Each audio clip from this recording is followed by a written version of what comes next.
pretty new for all of us because first game is here. Now we are going to play second. So yeah, I'm going to bowl first today. I don't know if you got a glimpse of the earlier game, but this looks a good one. Yeah, it looks good one. Maybe in second inning it. You seem as though you're cruising to victory, and then you found a way to lose it. Still, what I feel is our team is one of the best team in the tournament. But the result is our north side because we did lots of mistakes in the field. But I feel like still we have a good side and we will go for win today. What about changes to your side? Are there any? We have a three chains: Dumbre, Will, and UV going rest, and Dipindra, Konsawala, and Yunis is come. That is very, very Oh my impressive. God. Well done. All right, all the best for tonight. All the best Thank for you so tonight. much. Thanks, Sampal. Right, Kushal, are you okay having a hit on here first? Yeah, we love to bat first as well. But having said that, anyway the wicket play good. If you put a good total in the board, then obviously the pressure on the other side. What about your side? I mean, you hit form early and your side couldn't win a game. Now you've struggled for a couple of runs and they keep winning. What do you want, runs or wins? And I always want wins. I haven't scored any runs, but team wins. I take that every day. Yeah. But having said that, I had a good outing in the first two games, but after two games, I had a bit disappointed too. But looking for today's match. Kushal, you're playing very well. Don't get me wrong. I've thoroughly enjoyed those opening two knocks. What about the confidence in your side after a couple of wins now? Are you ready to push on to those top four? No. Throughout the tournament, boys played really well. In the first two games, the boys had disappointing night, but after that game, we won against Janakpur, and we had a decent match against the Lumini Lions. But having said that, boys are putting their hard work off the field, and I hope today's boy will gonna perform well. Now, we've been following social media, and we see that there's a couple of superstars that have arrived at the airport. There changes to your side? I'm too excited. I'm going to having a dressing room with Jason Roy, and he's come inside. And Rishi Daman is playing today, and Dhananjay Laksan is playing. So I'm very excited. All right, fabulous. All the best for today. Thank you so much. Thank you, Kushal. So the news from the middle, it's the Yaks. They've won the toss. They're going to bowl first. Now I'm joined here by Andrew Leonard. Andrew, earlier I spoke to Dawood Malan after his huge innings, and he said that the wicket was playing really nicely for the batters, which was of course then proven with the result as well. Now the Yaks have done the opposite to the Rhinos. They've chosen to bowl. Was this the right call? Yeah, good afternoon, Jess, and good afternoon, everyone. Great to be with you here for a double-header day. I think you're spot on what you're saying, and I think Dawood Malan was spot on in what he was saying. He said it's a very good pitch. Spoke to him at the conclusion of play. He felt as though it was a road. So I think Sampal Kami has probably done the right thing because at least he will know what his side have to chase in this must-win clash. And looking at both teams then, starting with the Yaks, both of them have picked up one win so far. But the Yaks, we know what they're capable of. We've seen some outstanding individual performances, but how can they capitalise on those performances today as a team? Well, it's a bit of a cliche, isn't it? They need to play as a team better than they have been. They've kind of been full of good individual small performances throughout the season, but I don't think they've quite gelled as well, and certainly their bowling options has been something that we've talked about an awful lot. I'm not sure they've got the very best out of the likes of William Basisto, who's an outstanding cricketer. Even Mark Watts has barely been used at times. He's only bowled one over, and Max O'Dowd's only played the one game. So certainly there's been some interesting options with bat and ball for the Yaks. They need to stand up to be counted tonight. And last time out for the Avengers versus the Lions, we saw such a close game, which we've been waiting for desperately. But unfortunately for the Avengers, they just fell short. If you are Kushal Bertel, sat in that team meeting before the game today, what are you saying to the team? I thought it was a great question from HT Ackerman at the toss. He said, well, would you rather get 50 and lose like you did it early in the season, where he's had a couple of ducks back to back, but they have found a win? Look, I think they're a very good team. They are now shorn of the services of Jimmy Neesham, of course. He's completed his time here, much loved in Nepal, but they've got that big signing to come in the shape of Jason Roy, and that's exactly what Bertel was talking about, how much he's looking forward to playing with that World Cup winner. Adam Rossington was outstanding in the last game as well, and a very charismatic guy. He's kept wickets well, 81, he paced that innings nicely. He'll much prefer today's surface, which is a much better batting one. And as we say, plenty of standout performances from both sides so far. But let's take a closer look at the players stepping onto the field today. Yes, there's so many changes, Jess. I'm going to do well to remember all of these. 8 in total. Let's start with the Yaks. 3 for them. In comes Dipendra Wawat, Unish Thakori, and Jai Kishan Kosawala, who's played a lot of cricket here in Nepal. But the surprise for me is no William Basisto. He misses out. Yuvraj Khatri, the leg spinner, he misses out too, and as does Deepak Dumri. Now listen to this, Jess. 5 changes. 5, would you believe, for the Pokhara Avengers. A few of those are forced, of course. I'm just going to tell you the players that are coming in. Akash Chand into the team, the fast bowler. Sandeep KC, the all-rounder who bowls a bit of off-spin, the right-handed batter. We've then got a big call because 3 new overseas are all in. Jason Roy, the World Cup winner back in 2019. Rishi Dhawan, who has that IPL experience. And then Dhananjaya Lakshan. The reason for that, Dan Douthwaite misses out with an injury. He's had to fly home. And I'm surprised potentially that it's Matt Taylor who doesn't get the nod, because the left-arm seamer from Gloucestershire has been very good. The Avengers, they've made wholesale changes, to say the least. 8 changes between the two sides. I can't remember a Nepal Premier League game where that's happened before. And as I mentioned earlier, both of these two teams this evening are sitting very, very close on the points table. But last match, the Bolts taking that victory has completely changed things up. So let's take a closer look at how the points table is shaping up. Well, Jess, what it's done is it's blown the tournament wide open. And isn't that brilliant? Not just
him play in so many leagues all over the globe.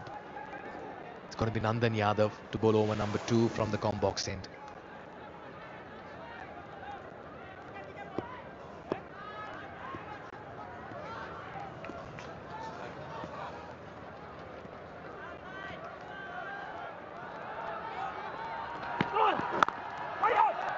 He's bowled well, Nandan Yadav, in this competition. 3 for 35 in the last game.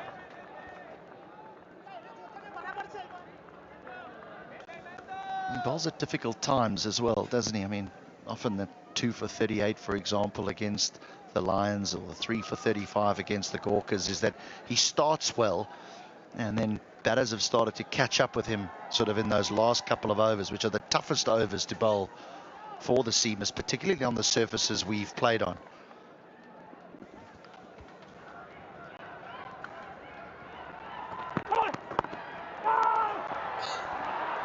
Got to be careful when you're running with Rossington. He's a slow starter. 3 against the Gawkers for Nandan Yadav. Again, right near the back end of the innings, though, the match was nearly done at this stage. John Simpson and Gerard Erasmus had taken them to the brink of victory, and then 3 quick wickets. But he's been very consistent over the course of this year's edition, and he was excellent last year.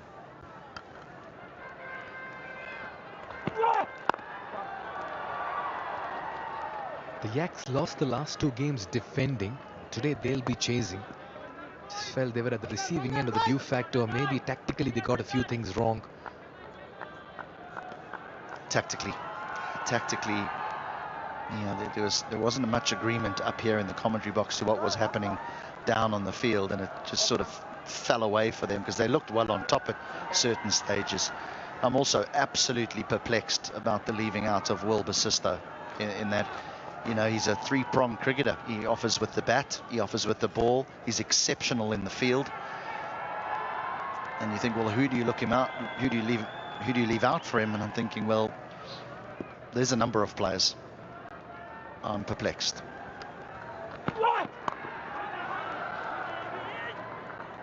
They're very unlucky in the last game. Basisto was run out. Complete confusion with Rossington over there. Mark Ward, beg your pardon.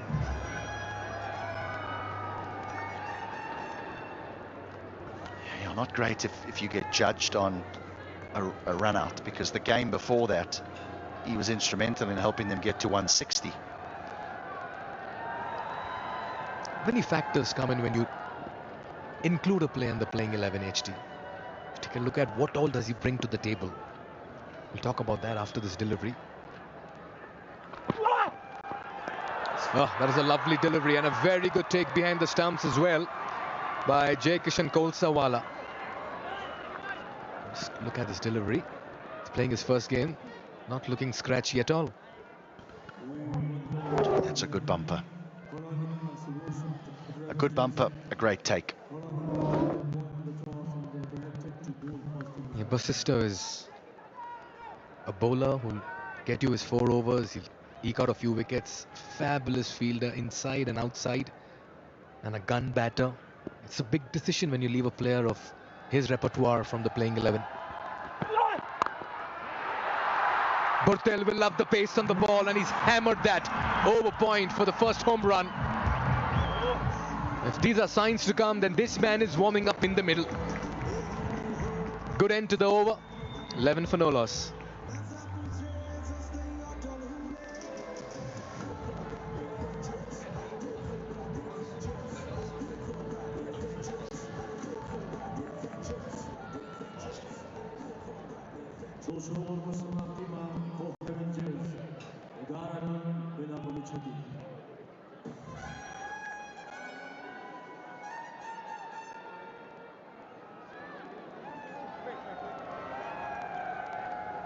The sun's just about dipping in this part of the world. 2 overs done, spin and pace from both ends. I trust Rossington to take his time, but what he really liked about the last innings of his, he was not flustered by the balls he consumed. He bowled a good over as well, Nandan Yadav. That was the first poor delivery, and credit to Kushobertel. He was waiting for it.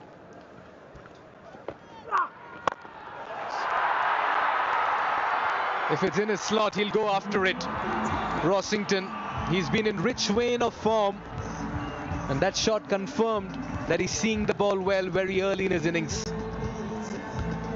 He couldn't play these shots in the previous game in his first 30 or 40 deliveries because his team was just losing wickets. But while the skipper's at the non-strikers end, Rossington can show us his natural flair and his natural game. You get it wrong, he is a strong individual that can hit the ball a mile. The big thing about these power hitters as well is once they get some confidence, they can go on a run. He's had a good tournament, hasn't he? Some consistent starts.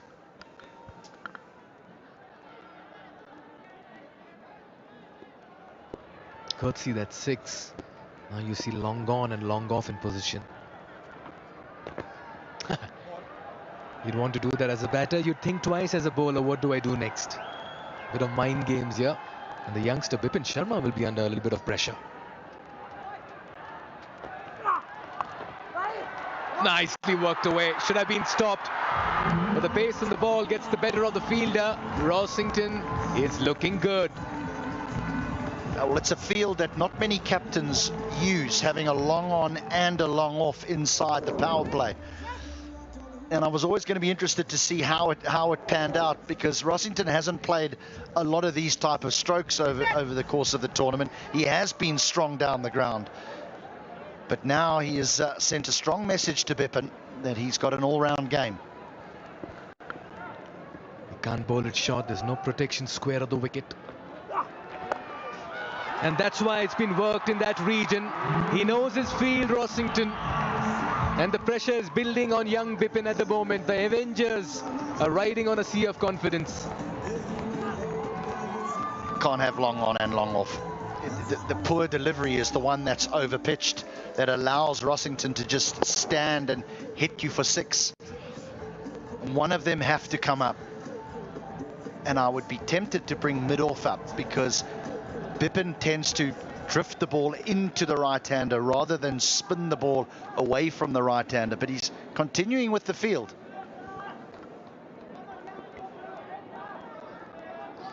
Big ask here from young Bipin to get it right. Yeah, much better, bowls it full. How much of a say does a young bowler have in setting his own field, HT? It depends the maturity of the man, and also if the captain trusts his decision making. He's come back well, but this has been a good over. Good start here for the Avengers, 25 for no loss.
Look, some pretty good touch to start with. A couple of singles to get him going. Andrew Leonard here with you, and Fazal Khalil alongside me. Great to have Jason Roy here, Faz.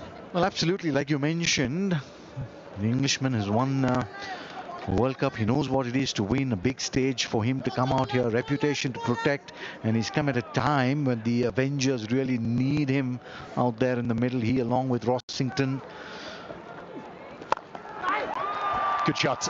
Knows that Minoff is up in the circle, gives himself that bit of room, and gets 4 more. There's no messing about when Adam Rossington's at the crease, and this looks a good batting surface we're playing on tonight. Well, certainly is one of the best in the tournament so far. Pitch number 4 that we're playing on. Slightly shorter boundaries to the side that he hit the ball. That's the eastern part of the ground, slightly smaller than the west. Gives himself that room again. Happy to get the single.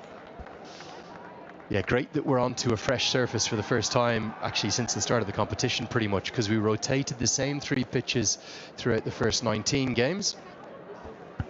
65 meters on either side. So we're almost in the center. Steered away, finds the gap with precision. Should pick up a couple. Yeah, one of the messages I often get from overseas when people watch on, they say, how small is that ground? It looks tiny. It's not, but there is the factor of altitude. We're up at about 1,450 meters high at this very venue here at the TU, and then of course we're surrounded by the hills that get us up to 2,300.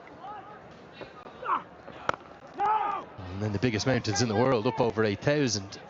So the ball does seem to fly a bit more, but they're not small boundaries. Well, certainly not. We're talking in meters, 65 meters on either side, 64 down the ground. So there are big hits.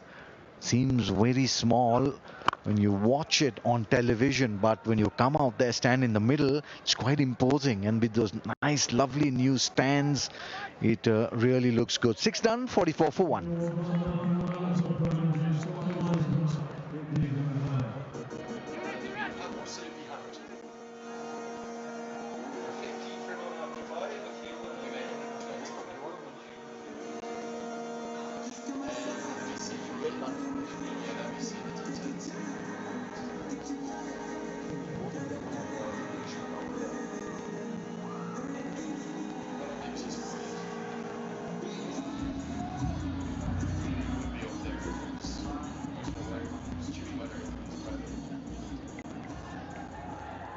Into the golden air.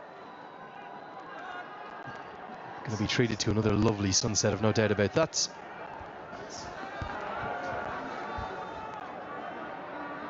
And match officials have had some reinforcements. Lyndon Hannibal there, you see, signalling the end of the power play. Another Sri Lankan into play. I'm just asking our team out there to come to the side. Of course, we saw new ICC match ref 2. It's Jason Roy smiles at Mark Watt, because have a look at this. The reason why we can't bowl. What are you doing? Yak attack. Get out of the way. Out you go.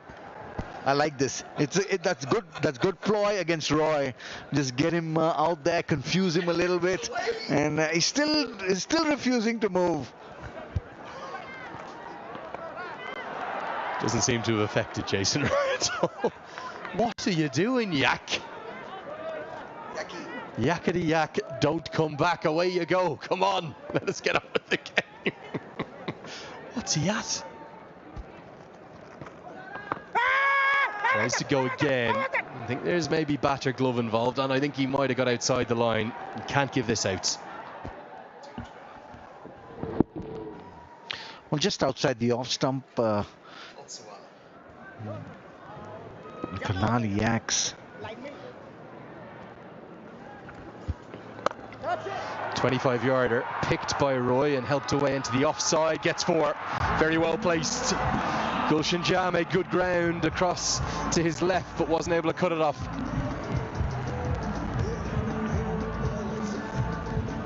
Well, he's really teeing it up, isn't it, here? It was in the slot over extra cover. I've always felt that this was the most difficult shot in the cricketing manual. He's just come from Abu Dhabi playing the T10s, so this could be a real longish game for him. Down the ground, brilliant hit, straight as a die on that side screen. Jason Roy is really having a ball out here.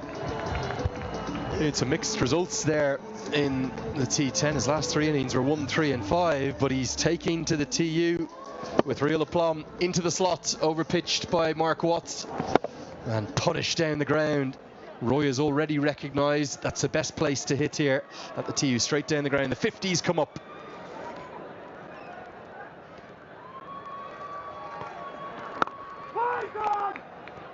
I reckon if you told Nepal cricket fans even 3 years ago, let alone a couple of years back, that you'd have Jason Roy, Faf du Plessis, Jimmy Neesham, Gulbadin Naib all here, all World Cup pedigree stars, lighting up the TU, they would have said it wouldn't be possible, but that's what the Nepal Premier League has done. It's 54 for 1.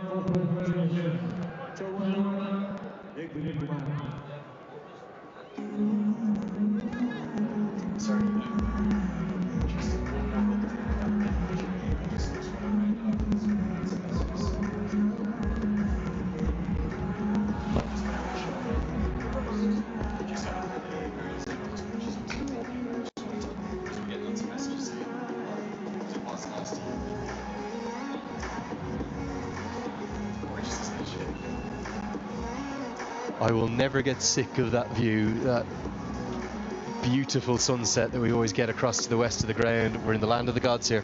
Absolutely. It just paints such a nice picture. I mean, a nice sunset always shows us how good the ending is to the day, and it also reminds us how good the beginning will be tomorrow.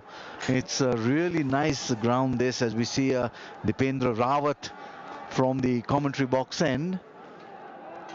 Really very, very picturesque ground, this Tribhuvan University ground here in Kathmandu.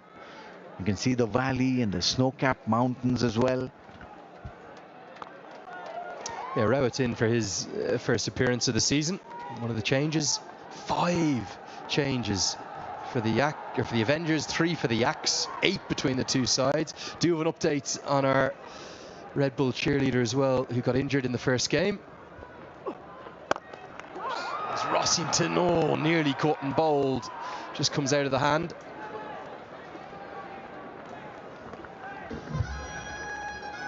And the great news is the young girl who got hit by that Kushal Mala 6 is out of the hospital and she's in good shape too. I'll tell you now, young Sarmila BC, she's all good and she's been released from hospital. Hopefully she'll be fit to continue. Great to see that she's okay. Very important, that.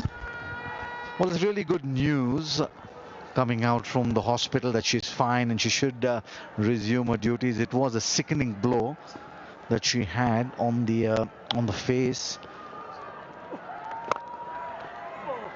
Really nice. Yeah, really important. And hopefully she'll be fit to get back. Here was the drop chance. Harsh to call it a drop chance. Remember, for Rawat, he is representing his home province. As Roy goes deep in the crease, pulls it away, protection out there. Amazing to think of where all these players come from. They've kind of been balloted out through the auction and the mini auction this year. But Rawat playing for his hometown team. Over 35 players we have from Sudar Pashim alone out of the 8 teams. One of the real strongholds of cricket here in Nepal. You've been around these neck of the woods for a long time now, Andrew. Which do you think is the best province, or which do you like the best? I suppose the hotbeds are down towards the Terai region, down in Lumbini. We've got Bhairawa.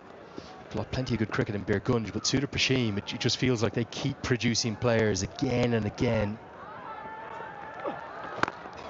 It's a good start from Rawat. His first over of the season only goes for 3. 57 for 1.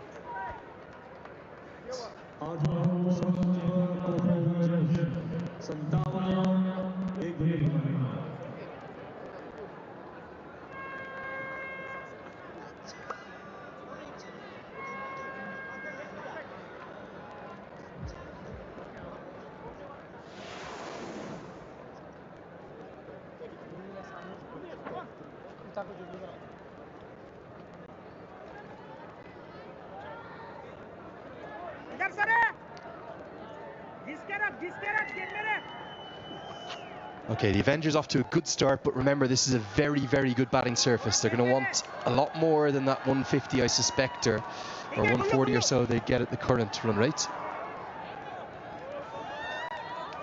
Adam Rossington, he'll hold the key. 23 off 18, Roy 16 off 13. More spin, this time a little bit of mystery spin. The off breaks and the variety of Unish Thakori.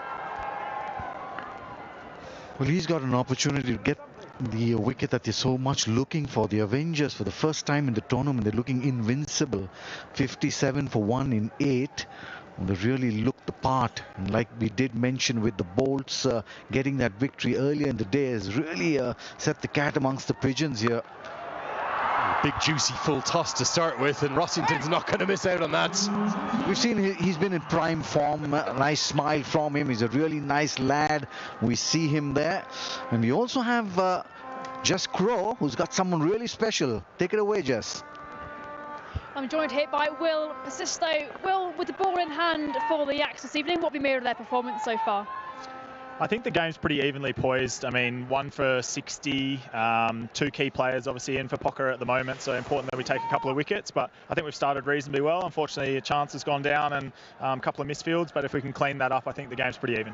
Excellent. And 48 runs for yourself a couple of matches back. How did you find it playing out there in the middle?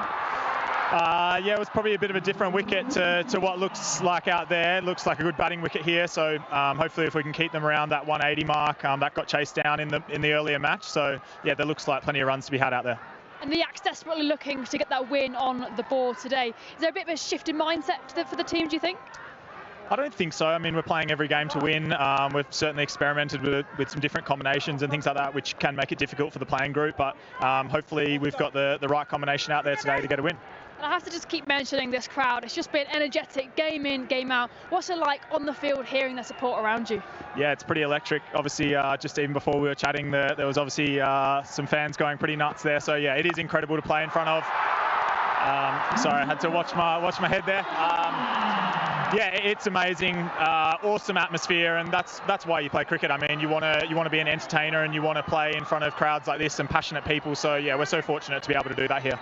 And looking at the game earlier in the day today, it was obviously a very batter-friendly wicket. With the bat in hand, what's going to be the approach for the team, do you think? It's a good question. I still think you need to keep wickets in hand. As we've seen, the power play has been a tricky time to score. So I think Milan played it beautifully. He's obviously a really experienced campaigner, scored runs all around the world, and he took his time. He played out a maiden in the first over and then went to work, and he struck it. I think it was over 150 in the end, and sort of put a really commanding score on the board. So I don't think our approach will be too dissimilar. Try and keep wickets in hand and obviously play to your strengths and try and cash in late at the back end. Excellent. All the best for you and the team. Thanks, Jess. Thank you very much. Back to comms. Thank you both.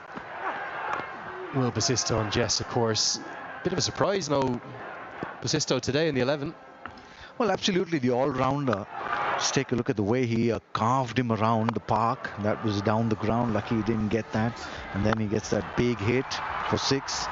And then really played well. Just to get back to your point about Will Persisto, that's where you need him to bowl right now. And when he can bowl, bat, and he's an extremely good fielder, I would never want to leave him out of my team. And as Adam Rossington is just scampering home, 9 done. It's all happening here in Kathmandu. 73 for 1.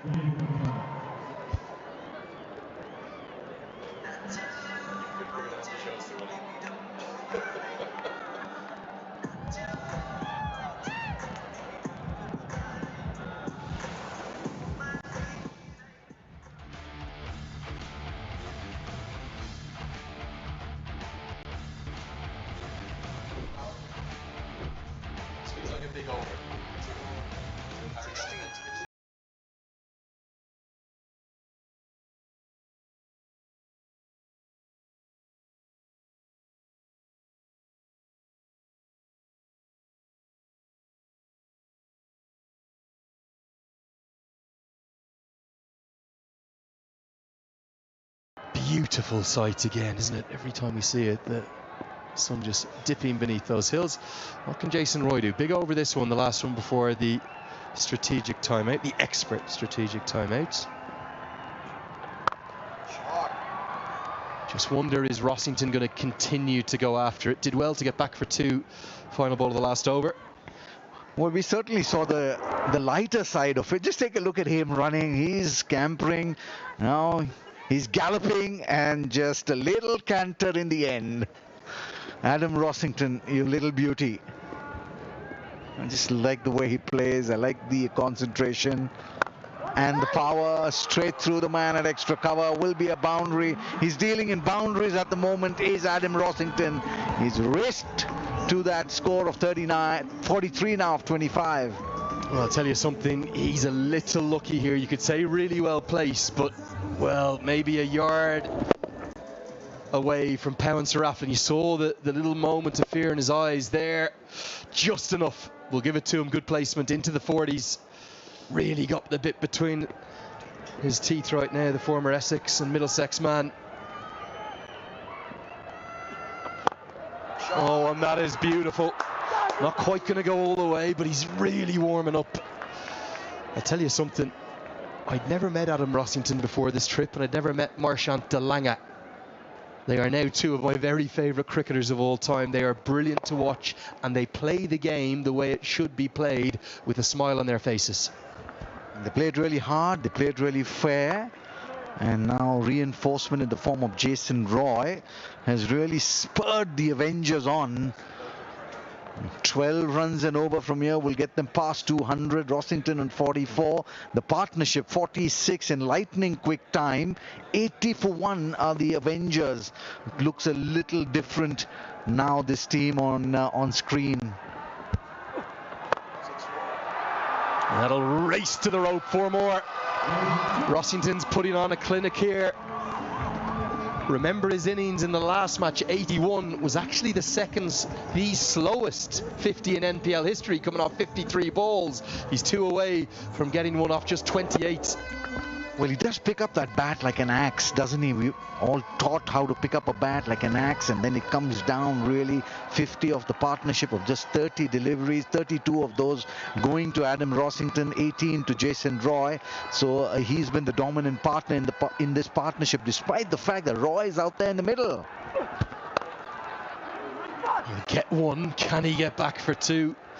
Don't think so. So he'll get to the break, the halfway stage of the innings. Just 1 shy of what would be a back-to-back 50 in this Nepal Premier League. It'll give us time now for the expert strategic timeout. The Avengers, 85 for 1.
Everyone's a contender. My dear AC in the crowd, let me tell you that they stand a good chance to take an air conditioner home. That's because My Dear AC will reward the most energetic fan with a brand new AC as the coolest fan of the day. Aren't they all so cool? Everyone enjoying the vibe and the music over here. Dancing in the aisles, shaking a leg. Ah, there they are. Well, there's my favorite guy, Prageet Rambakwela on the right, enjoying a little bit of apple, fruit. Really fruity day for him. I saw him enjoying himself at the breakfast as well. And come on, give us a smile, Ram. Come on, Prageet, give us a smile. There it is. We're ready to go, he says. And all three are from the same country of Sri Lanka, the Emerald Isle.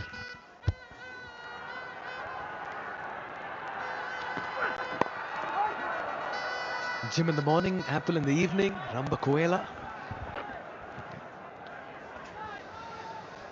49 of 29 is Adam Rossington. 12 dots, 7 fours, 2 sixes. Really played well.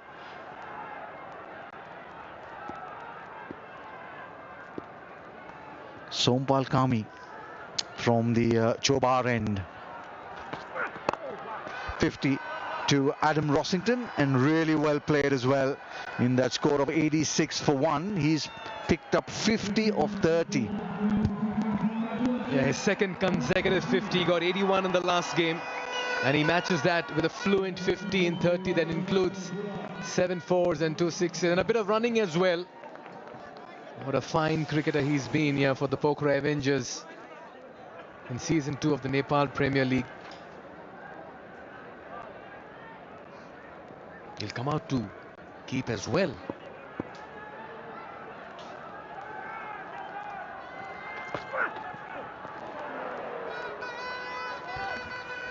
Well, there's the variable bounce in the pitches that we've seen throughout the tournament. Mikhail is probably one of the quicker bowlers in the tournament. Sompal Kami, 130 Ks almost for him, but just no bounce. You can see that it's slowly dying, the bounce. At the current rate, they'll get 164. They need at least 11 to 12 runs and over to take them to that invincible total of 200. We've seen the karnali acts that they can surely bat. No is the call. Would have been trouble for Adam Rossington should they have run. It'll be interesting to see the second run being denied by Rossington, because for the most part of it, he gave Jason Roy the impression that he's coming back for the second. And on the turn, Jason Roy was not even looking at Rossington initially. Look at the sprint here. Yeah, he turns and then suddenly presses the abort button, and just in time, Jason Roy gets back. Good decision, Mr. Rossington. You're getting everything right this evening. But he just doesn't want to throw it away now. This is the crucial moment, but till about over 15. They need to just go at 8 runs and over. They don't need to get 12 from here. Nicely played, helped on its way. That'll be a 6. Into the crowd she goes. He's picked that up and put it away as clean as a whistle. 290 big ones for the tournament. Coming off the bat of Rossington sounded so sweet and so pure. 93 for 1 now in the 11th. Yeah, he's been a picture of focus and concentration. Visualize, focus, execute. Look at that. Fast hands, strong wrists, and boom, it goes into the stands.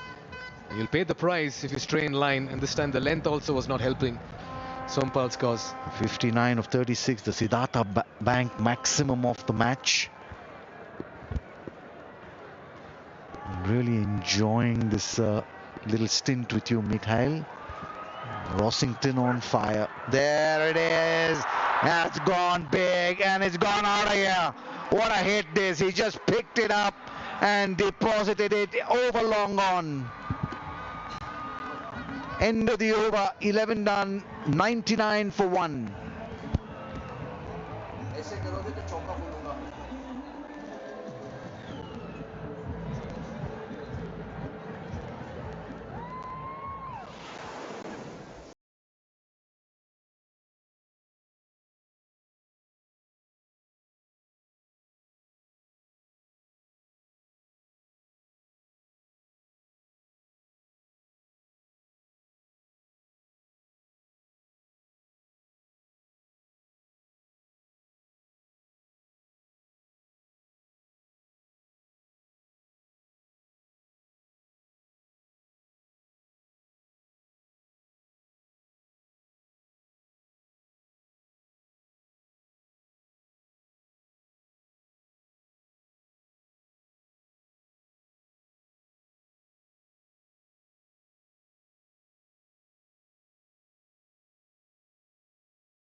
cap from Ravi Bopara to become the leading run getter so far in the tournament. 212 for him, and he'll continue to pile and churn the runs on. Number 3 is Mark Ward from the Yaks. He'll come out in some time. Yeah, a lot of good, healthy competition here brewing in the top 5. Suddenly, Adam Rossington has become a favorite in the commentary box. All of us seem to be a big fan of his. That'll be a wide. Well, we've seen him play well the other evening, but how well has he played this afternoon? He was really severe on everything. Pitched up, went. When he shot, it went out of the ground. Played some really good shots on the extra cover area.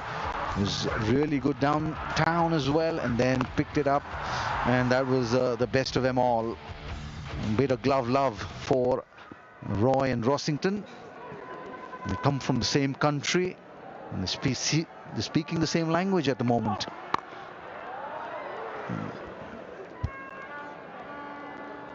For a moment I thought the carry to the bowler, I could have seen it wrong. This will give us a better idea what just happened over here. He got the toe end of the bat. I just dropped short. Just died on the bowler. Andrew was also mentioning about Rossington, the adaptability. In the previous wicket it was very difficult, so he had to play himself in. I was commentating very early in his innings. He was not in the 9 deliveries, and then he went on to hit 81 and 63, and Rossington today has just turned it around. Just shows how versatile he is. So when he lost a couple of wickets and the pitch was not really great, he changed his game, played to the way he's supposed to play on that particular pitch.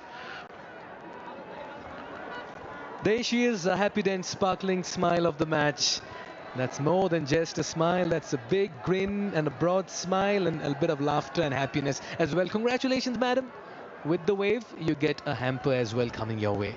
And they get a hamper every day. We just got one in 2 weeks. Mikhail, you got to do something about it. Your happy then smile is not coming through with the sponsors. At the moment, it's happy hunting here for Rossington, Fazil. I don't know about us, but I thought you got your hamper. We're just talking about Mikhail Vaswani and his lovely smile. He just hasn't been able to convince the sponsors to just give us a happy dent hamper.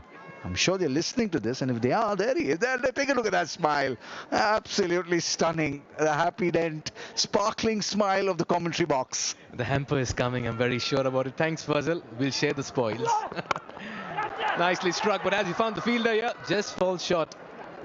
I guess we're hell-bent on getting that hamper. Well, anything to keep happy. 78 of 48. 52 of those for Rossington. And playing second fiddle is Jason Roy. Just fresh from the T10 tournament in Abu Dhabi. Match number 21 is the Pokhara Avengers versus the Karnali Yaks in this magnificent Siddhartha Bank Nepal Premier League Season 2, powered by Ncell. And it's coming to you live from this beautiful TU International Cricket Stadium, is what I'd like to call it. Cracking hit. One of the best we've seen all day. Sweet sound, wonderful timing, and that raced away. Well, it looks like a very innocent piece of willow there with a bazooka inside it. Just take a look at this. It just sped off this outfield. There she goes. And straight into that Ncell boundary Toblerone. 194.6 is what he's striking at. Adam Rossington. Can he go big? Can he go down the ground? Can he go for 6? Nicely bowled. Good finish to the over. 8 runs off it. 13 done. The Avengers 116 for 1.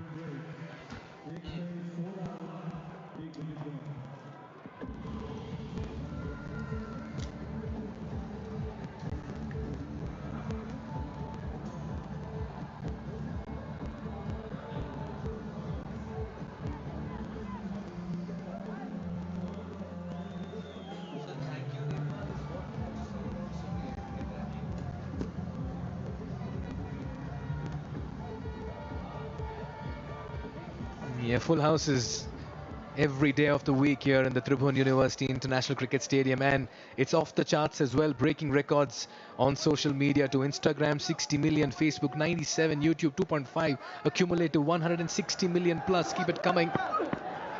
That's because we are seeing astronomical, unreal numbers dished out in season 2 of the Siddhartha Bank Nepal Premier League, and have to really commend the efforts of the fans and thank them for coming along and getting together. And thank you, Nepal, and a great job by the digital team as well, Fazil. It's unbelievable what these people have done. And to the right of your screen, there's the most important man, the secretary of the Nepal Cricket Association, Mr. Paras Khatka. And Bipul there to his right in the brown jacket, the digital head for the Cricket Association of Nepal. And how well have they done? They've taken this to the lengths and the breadths of Nepal. 160 million views on digital platforms. Unreal. There he is. Give us a wave if you can hear us, Bipul. Yeah, Bipul Bhattarai, very proactive, always coming out with new ideas, innovative trends, trying to keep up with all of it. And he's got a big, strong team behind him. He's just trying to push the limits every now and then. It's a great team effort. Good use of his feet. Oh, it's been palmed away for a 6. The timing of the jump had to be very important, and the composure at the ropes had to be kept in mind. Najibullah Zadran there with that effort, but I reckon it's a home run. Well, I just got the feeling that he didn't time his jump really down the track, the slower delivery. And he was a little concerned there. Just take a look at that. Just jumping a little ahead of time. If he had timed his jump properly, he would have got it in those palms. Jason Roy now cutting loose, breaking the shackles. 2 sixes for him to go with that 124. But 72 of 38. The partnership now 89 of 53. 13 and over will take them to 210. 11s will take them to 196.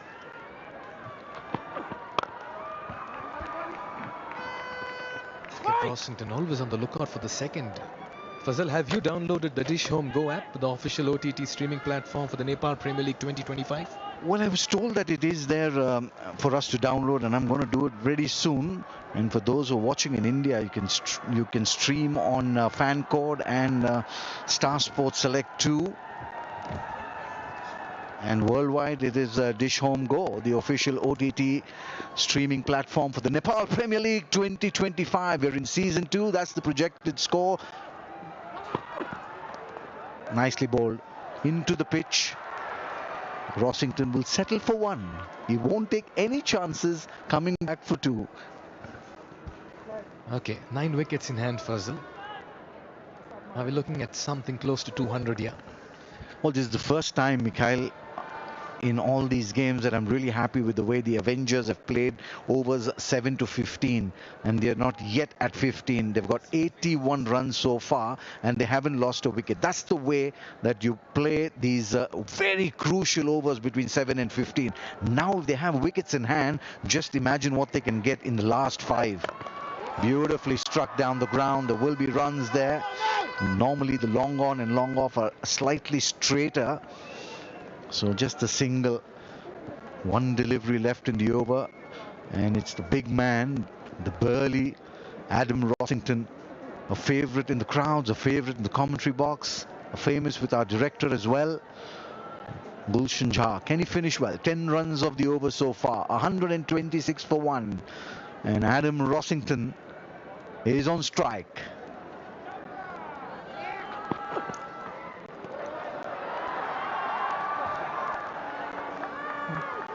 Just imploring the umpire for a wide, and I don't think he's wrong in doing that. 14 done, 126 for 1.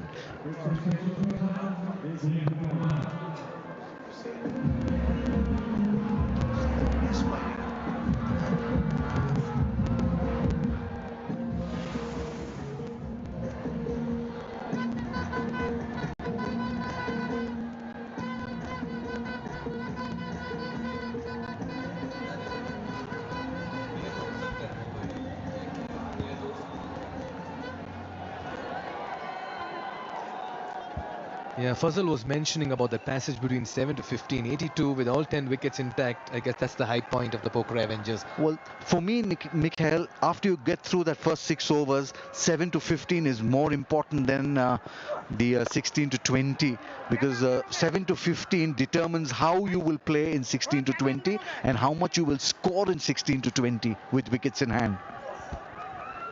+1 there.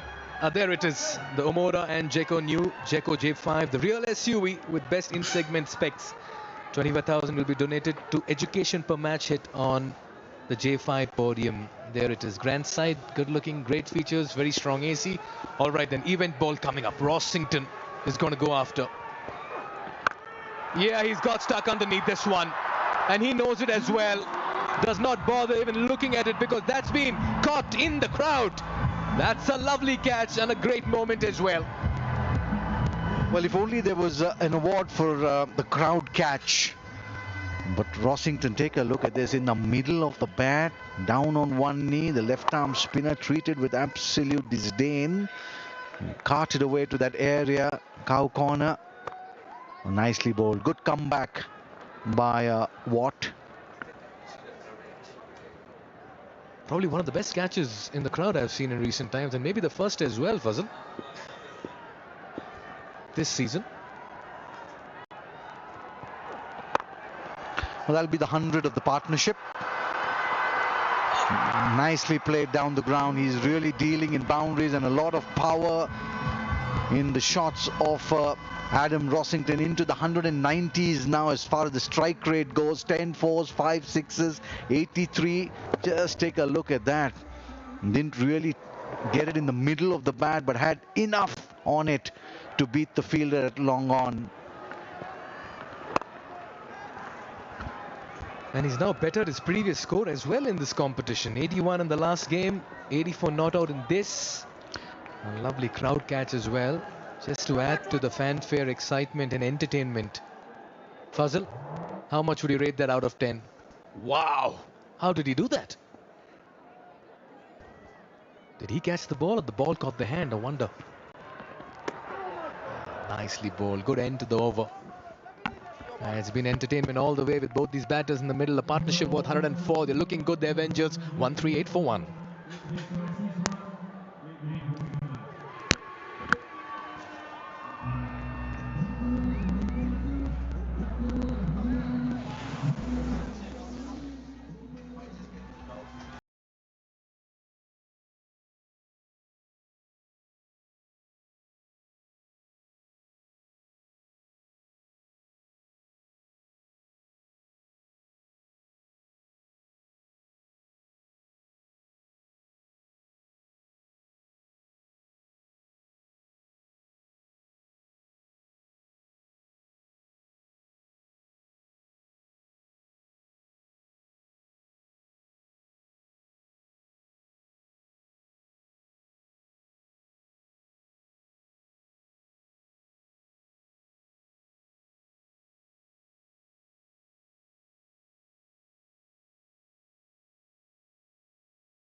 Previous game before he found that acceleration, and now, well, he may well just be thinking of becoming the third man to do a certain something that I won't mention, because I don't want to put the mockers on him. Here comes Sampal Kami for his third.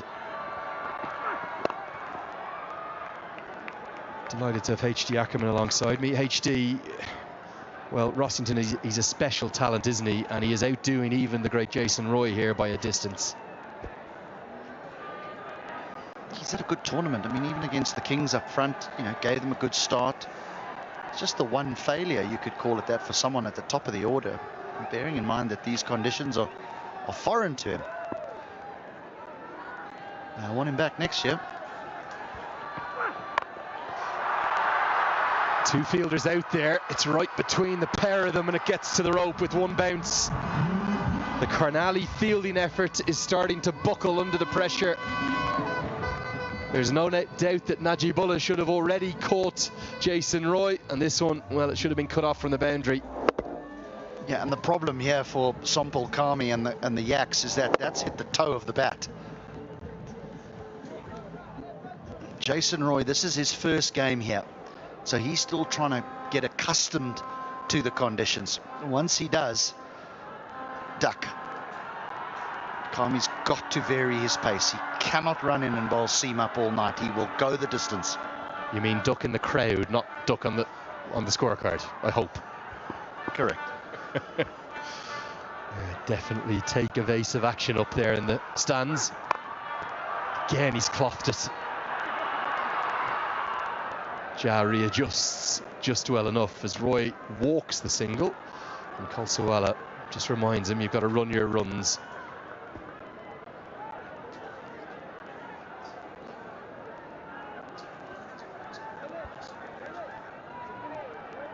Yet again, the Yaks have used 7 bowlers. Used 8 in a couple of games. And that's with all the changes that they've made as well. A reminder, 3 for the Yaks, 5 for the Avengers. 8 changes between these two sides in what, well, is all but a must-win game for both of them to stay in the top 4 mix. Monster. Obliterated. Pace on, out the ground. Into the 90s goes Adam Rossington. Amazing, isn't it? The difference between someone who's been here for 2 weeks and someone who's just arrived. Virtually identical strokes. But Rossington has the pace of these surfaces. He knows what he's doing. He's closing in on the big one.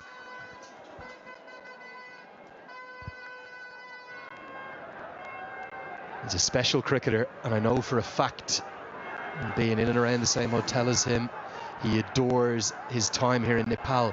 He has never made a T20 century in his career, despite playing 191 games now all around the world in every corner of the cricketing globe. He may not get a better chance. He has the time to do it. The 150's come up.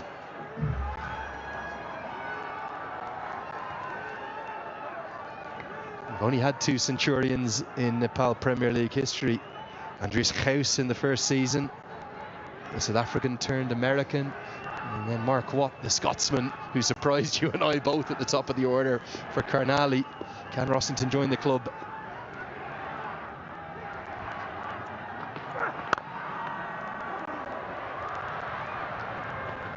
Single to round out what is a 13-run over. 151 for 1.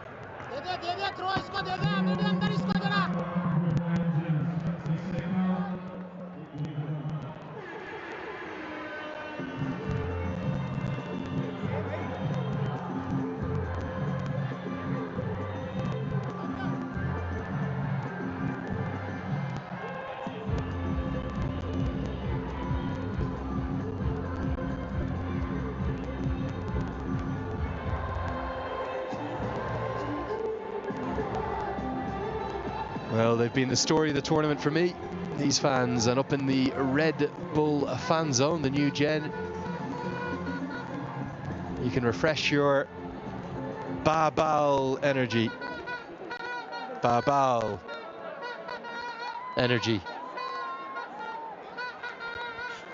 So we may need it, but I'm not sure the Nepali crowd do. I think they fall into a cauldron of Red Bull when they're born, because the energy that they show throughout the day. Yeah, wow. Nandan Yadav was on with Mikhail earlier, HT, and he said to me, you love the drama, don't you? I was talking about how important it was that the reigning champions got that win. So I think whatever happens, we're going to go to the 28th and final match now before we know our 4 sides. It's not just the drama, it's the energy, there's just an excitement and a joy and an exhilaration around the game here. And the thing I've loved is players like Rossington, Marchant de Lange, who we referred to, Mark Watts as well, the way in which they've enjoyed that energy. As Roy chips this, and now we've just had a bit of an incident because we've lost a couple of the floodlights. And the only people who've noticed is you and I, because it looks like they're just going to keep going out there. But it was very apparent of the umpires. Hold on, we need to get a message out. Jason Roy's just said it. Jason Roy has said, hold on, we've lost a couple of floodlights here, we're not playing on. And rightly so. And it was after the ball was struck as it was heading towards the fielder. And he's spot on in what he's saying. We're going to have to hold play and just get every single one of those LEDs back and fully lit. He is right, but I'd probably walk down the wicket to Adam Rossington and say to him, Rosso, what do you want here? Because I don't want to ruin your momentum, but we probably need to stop here. Where I think Rossington just wants to keep going. The bits between the teeth, yeah.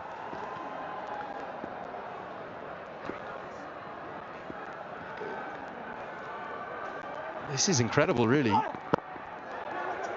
Nails the Yorker as well. Yeah, I get the sense that Adam Rossington would just continue to bat, whatever the case.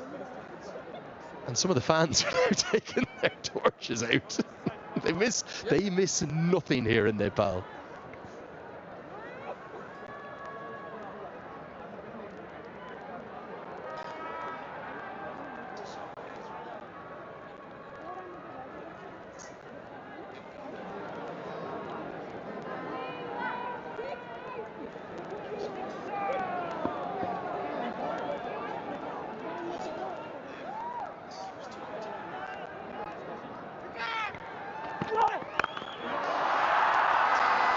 Jason Roy still hitting them well enough.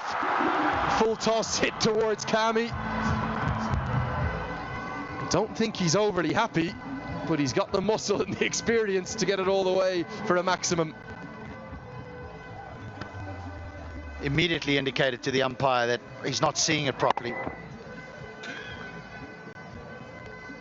I wish I could not see it properly and hit it like that. And he's just losing the ball, isn't he? A little bit like we saw Dawid Malan not happy at points of his innings earlier. Remember, those two opened the batting for England quite a bit. Maybe a wide outside the off stump. Just wonder what's going to happen here in terms of, do we get to the end of the over? Can the umpires get a message across? I was under the impression that if you lose some lights, you stop immediately and wait for them to come back on. That was my impression. I don't think it's every tower. I think it's just two of them, isn't it? You can see that one there and one other. They've been impeccable so far, so no doubt someone is on it. But yeah, strange little over this one. Had a bit of everything as always. As these two batters, as you say, they have the momentum. They're approaching their individual landmarks. And Roy might just have been deceived by a very good slower ball, and Jason Roy is furious. He is still carrying on to Hannibal, the umpire, and I can understand why, to be honest with you. I think he was probably told that he had to get on with it, and Rossington's now coming across to establish what's going on. We've got a bit of a flashpoint here, H, but the end result is going to be the end of Jason Roy's first knock here at the Nepal Premier League. Well, it's arguably the best score by an overseas player in their first outing here in Nepal. But he has every right to be upset, Jason Roy. To be honest, I've never really seen this before.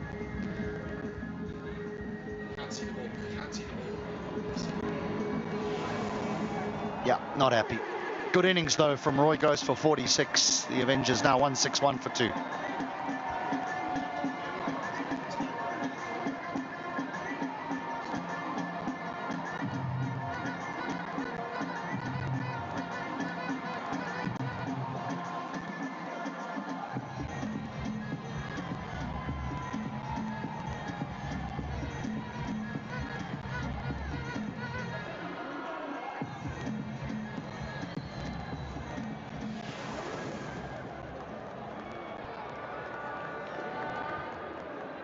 Well, in comes one of the three new overseas players. Remember, wishing Dan Douthwaite well. I think he's flown home with that horrible ankle injury that he had. The fourth umpire, the reserve umpire, has now been sent herring around the ground to run across to the match referee. In comes Dhananjay Lakshan, the Sri Lankan. And I think the lights have just come back on mid-ball, or certainly in the run-up to the ball. And there is going to be one very unhappy Jason Roy. A remarkable over, a truly remarkable over. It's 161 for 2.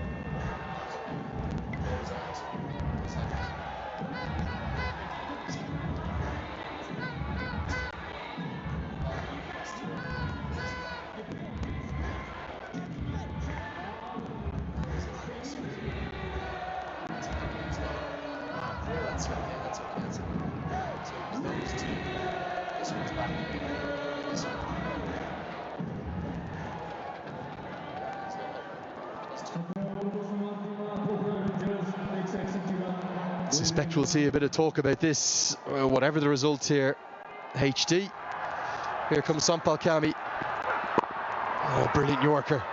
Right into the block hole. Rossington moves to 95.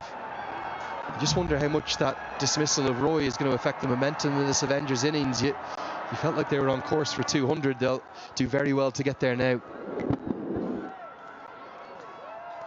That's spot on. Well, at least he's tried something different, gone around the wicket and gone at leg stump. Sampal Kami. Well, just looking out of our vantage point here, there's a considerable difference between the light now with all the lights back on than what there was the last over. I think they should have held up play. I really do, and that's what Jason Roy was saying. Nice bit of innovation. He does get just enough of it to get it round the corner, over and teasingly over the head of the short fine leg fielder. And it's a first run in Nepal Premier League cricket for Lakshan. Tough gig this, isn't it? You run in, bowl a great Yorker to Rossington. You then land your next one perfectly as well, but except Lakshan's on bended knee. Well, the Sri Lankans invented it, didn't they? Or was it a Zimbabwean? I think for those real Badgers like me, they'll know it was Douglas Murillier, won't they? All the way back, a long way before.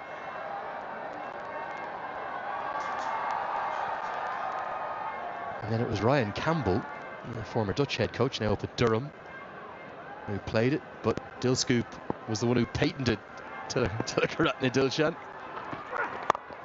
Into the slots, and a really nice bat swing is going to pump that for 4. Kami continues with pace on, continues to be costly. He's already gone for 44. I'm sorry about this, Jimmy Neesham, but the Avengers look a different side. I mean, I know that you're a very valuable player, but Rossington firing, Bertel at the top of the order, I like. Roy in at 3. And now this fella. Wow. Oh, a bit of fortune. And Sampal Kami cannot believe his luck.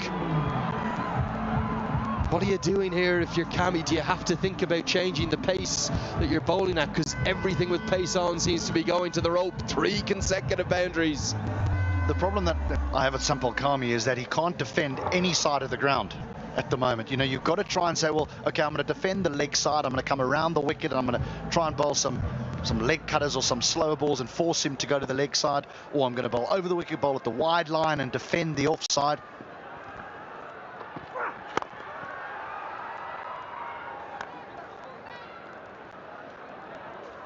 Well, he may well bring up an unwanted record himself here, Sampal Kami. He might bring up his individual 50 in terms of the runs he's conceded. He's been by a distance the most expensive bowler, and I just wonder who's going to bowl the last 2 overs. The one thing I will say about him is that in the most difficult circumstances, he does put his hand up and say, give me the ball. So he may go the distance, but he's happy to bowl in the difficult times.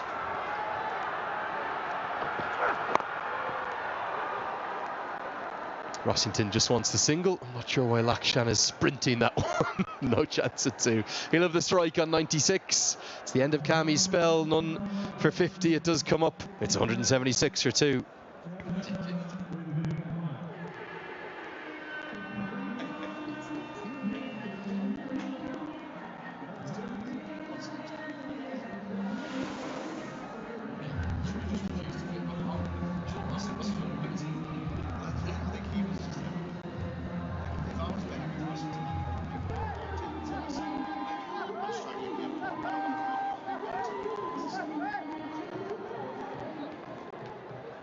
Well, the Avengers surging themselves into the playoff picture potentially. They would love a big final 2 overs. And how they would love if Adam Rossington could get to this landmark for the first time in his T20 career. He's 4 away. Any boundary will do. Nandan Yadav will bowl the 19th. I have no idea who's going to bowl the 20th.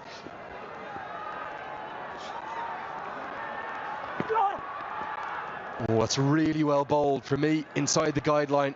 Good change of pace.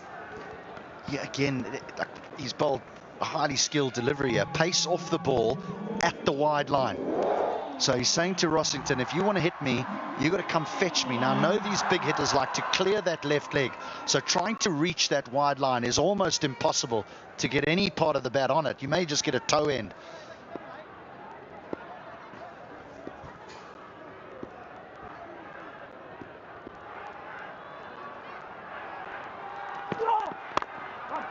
Doesn't get it. Well bowled again. There's interest in the second, but no chance of getting back. Rossington just a shake of the head. He knows he's maybe running out of steam a touch. He's played so well. It's been a pleasure to watch him. And just ever since the lights went out, it was almost as if the rhythm just went. You know, and they bowled nicely to him. I'll give them that. They've nailed their Yorkers. He's not someone who gets on bended knee and plays that old dill scoop or whatever we want to call it. This is a whole different proposition now for Nandan Yadav against Lakshan, who's 13 from 5. The ideal innings at this stage. Yeah, 3 ODIs for the Sri Lankan, about 3 years back. One of the ones the Avengers have brought in. Tell you, this is a brilliant spell in amidst the carnage. I know he's got 3 more balls to bowl. Nandan Yadav has 1 for 26 and has really stood tall this evening. Rossington could get 99 and Atherton could call him in. Can't bring up poor old Graham Hick. He's still traumatised by that. It's funny how Michael Atherton reflected on that and has said it may be one of the only things he would have changed, actually. After all that time, Jason Roy still doesn't look best pleased by what's happened, and you can't really blame him. Oh, this is outstanding. Absolutely outstanding. It's a road of a pitch. And he's just bowled ...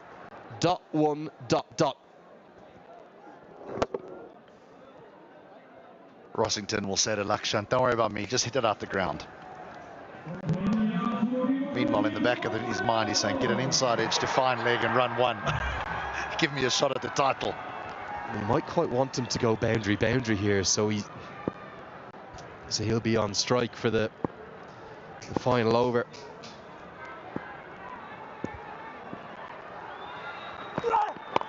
Oh, another good Yorker. Will be the single. I just wonder, does Rossington bunt 1 here? It'll probably depend upon the delivery. He'll need to be flexible with it. If it's there, he's going for it. If it's there, he's going for it. I think everyone's pulling for him, isn't it? It's the most likeable character. Win or lose, there's always a smile on his face. So I think there's a few that are pulling for him.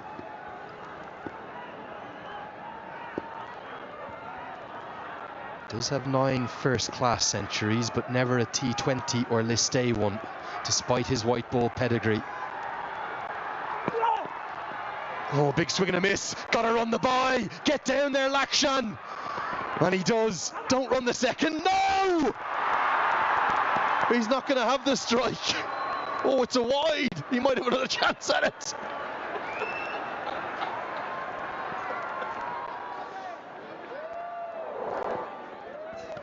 Good call. Good call from the umpire. But again, I must admit, I admire Nandan Yadav for the way he's gone about it. If you're going to make a mistake with the wide, because you can't bowl at the stumps now to Rossington on 97. You bowl at the stumps, you'll never find the ball. Great drama just in this over alone. Can Yadav close out his spell? He's been really, really good this evening. There it is. 191 T20s. And this is the moment. He gets to lift the bat. The helmet's off. And there will not be a broader smile in the nation than that of Adam Rossington this evening. He's got it off just 55 balls. What an innings, HT. Entertainment personified. He's gone through all the gears tonight. And he's topped off his season. I know there's still a few more matches to go, but he's topped off the consistency with a wonderful knock here. He's not done yet. 185 for 2. and I've no doubt that there is more than a bit of emotion for Adam Rossington at that very moment. You could almost see it in him. He didn't want to go too big with the celebration, because I think that will mean the absolute world to him. Rather remarkably, he's lost his county contract. He's no longer with Essex. That's out the ground. Lakshan getting into the act as it's Gulshan Jah to bowl the 20th and final. The 200 plus total on the cards. Well, there is pace off. Almost as if Lakshan was predicting this, because he just waited for it. A hard off-cutter into the surface. Well, we have had batters say that this is a good pitch. The scores are suggesting that. Nearly 180 was chased down. Well, it was chased down earlier. The Avengers have got a few more. Just bear in mind that the Bolts chased that down with overs to spare.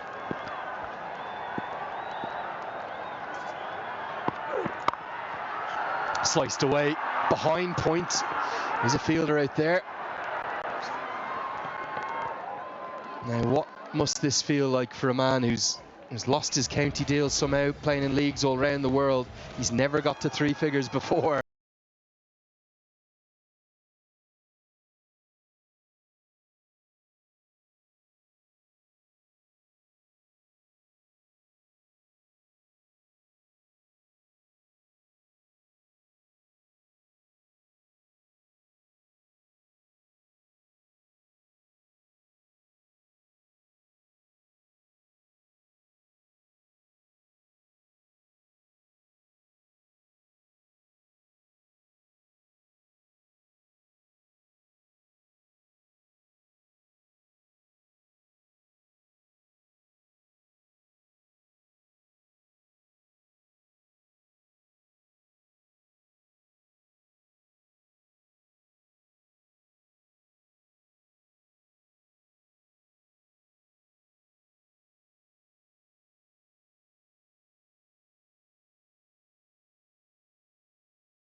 stable here, Mikhail, and see how things have really worked out for teams, especially after that win from the Janakpur Bolts have just opened up this entire tournament. 5 played, 1 win, 2 points for them. So there are 3 teams on 2 points, and the Chitwan Rhinos on 4 points, having played their 2 games but sitting pretty right at the top. Sudhir Paschim Royals, they've already qualified for the playoffs. They'll take it nice and easy from here. The Kathmandu Gurkhas, they have 2 games remaining, but 1 against the Bolts and 1 against the Avengers, who have started playing well. So everything to play for, and just to remind the viewers that 4 teams will qualify for those all important playoffs. Yeah, the top 4 for the moment. Sudhir Paschim Royals have that 1 foot across that finishing line for the top 4. But there's so much to play for, a lot of life in this competition. Anyone's game from here on. Teams are peaking at just the right stage, players coming back into form. David Malan, Arjun Saud stitched 112 early in the day for the first wicket for the Rhinos. Later in the evening, now you're seeing for the Pokhara Avengers, Jason Roy and Rossington stitched 127. There they are, the 2 gentlemen, Prageet Rambakuela and his colleague in this game, Landon Hannibal, making their way to the middle. Yeah, great scenes, wonderful evening, a double header, well and truly into the back end, the business end now. It's all teams jostling for spots, top 4 in the back of their mind, and it's anyone's proposition from here on. Big ask for the Karnali X. They've not had a great outing. They've lost 3 on the bounce, and they've lost twice defending, and before that once chasing.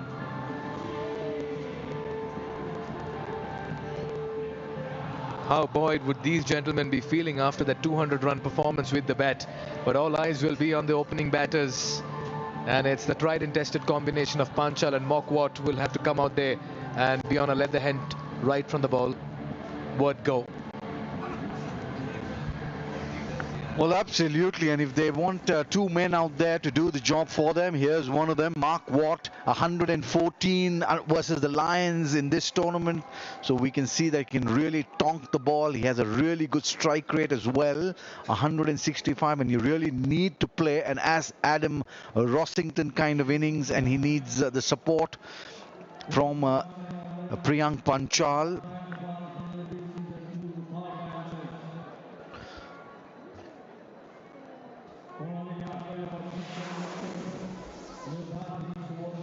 .90 he got in that very first game against the Rhinos. Could he come good for the Yaks again this evening? There's so much need, these 2 out there, to play that Jason Roy, Adam Rossington kind of innings. They need to get off to that flyer in those first 6 overs. They will start with spin, so they've got to be mindful of the fact that the ball might just stick into the surface. Bipin Khatri's bowled really well in the couple of games that he's played this season. 4 for 15, his best, and he's been amongst the wickets, and he's got the penchant for picking up wickets early. Yeah, he's a wicket-taking proposition here for the Pokhara Avengers, and he's been on song as well with the ball. All set for the chase. Mark Watt facing up to Bipin Khatri. First runs courtesy and extra. Yeah, you got to go the Rossington way in this chase. Well, they need to keep it nice and tight and let the batsmen make all the mistakes, because they're the ones who need 10 runs and over. Straight away, out of the screws. That's gone all the way on leg stump. A hit me ball. It had hit me written all over it, and Mark Watt is starting and celebrating with that first 6. Yeah, just like the way he moved inside the crease and picked the length early. It's always going to be a bit of a challenge here for Khatri, bowling into the left-handed batter, and on this occasion Mark Watt just hitting him with the turn. Well, nice to see the Indian Rishi Dhawan out there giving his words of wisdom to Khatri. First game for Rishi Dhawan. Get it. Priyank Panchal comes on strike. Yeah, Rishi Dhawan, saw him recently in a couple of leagues. did open the batting as well. Yeah, the very seasoned campaigner, played for India, a lot of experience. He's been a very fine cricketer. Very animated. In his first game, he's really in it in the Siddhartha Bank Nepal Premier League. We're in match 21, the business end of the tournament. Bipin Khatri to Priyank Panchal, who got that first ball duck off the mark, and he'll be feeling really good. A very, very good talent, Priyank Panchal. He from India as well. Fabulous first-class record there, 8,500 first-class runs. No better partner for Mark Watt than this gentleman on your screen. Yeah, 250s for him. 90 in the very first game. 60 a couple of days ago. A great use of his feet. No look shot. That's out of here. One of the best home runs we've seen all evening. Decisive blow from the batter Mark Watt. He's looking good.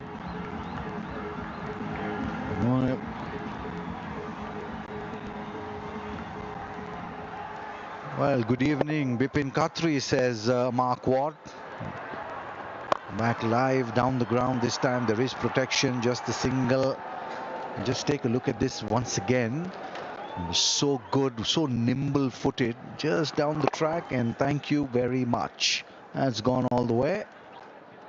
Big into those last of the grass banks here at the TU International Cricket Stadium.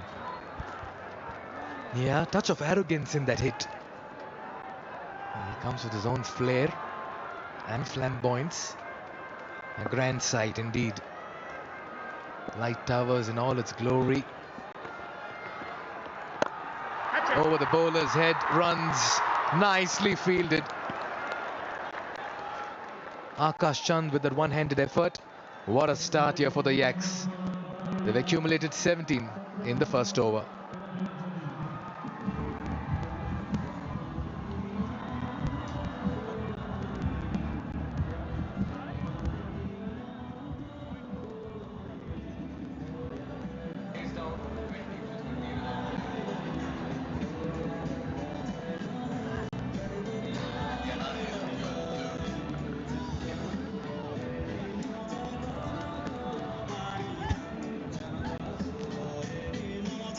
Match number 21 coming to you live from the TU International Cricket Ground here in Kirtipur, Nepal. 202 is the target. 17 knocked off by the Yaks in the first over. Mark Watt getting 14 out of it.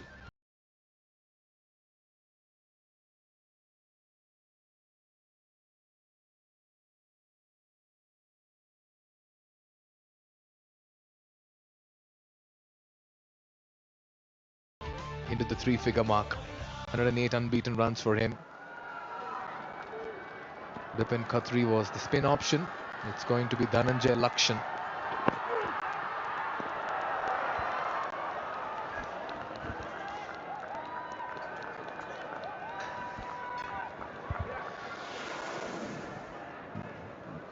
Dhananjay Lakshan, who played so well, 69 matches in his career so far, 69th game, 48 wickets, very good average, a very good economy, 8.75. He's bowling in the power play, 4 for 30, his best. If he can just get either one of them out, preferably Mark Watt, he would have done his job for the evening. Again, second time beaten outside that off stump. Priyank Panchal, very tentative. Yeah, Fazal, they say desperate times calls for desperate measures. Your thoughts on the 5 changes the Pokhara Avengers made? Dhananjay Lakshan, one of them. Certainly did well for them, both with bat and now with ball. All the way from Sri Lanka. So a lot of Sri Lankan flavor out there in the middle. The 3 umpires are Sri Lankan, bowler Sri Lankan. That's a third time. This was the best of them all. It pitched, and he's getting a little seam movement away. The Kookaburra ball does have a very pronounced seam, and will land on the seam depending on which side the seam is facing, and get a little bit of movement there. Just take a look at that. Bounce, carry through to Adam Rossington. Well, it's all happening here at the TU International. Yeah, just getting deep into the technicalities of seam presentation and wrist position here, Fazal. Always nice to see a good, nice presentation of the seam at the point of delivery. Change in the field now. Courtesy those 3 deliveries that beat the bat has prompted Kushal Burtel to get a slip in. So 4 on the off inside the circle, saving 1, and 2 on the onside. 2 fielders in the deep, 1 at deep square leg and 1 at deep third.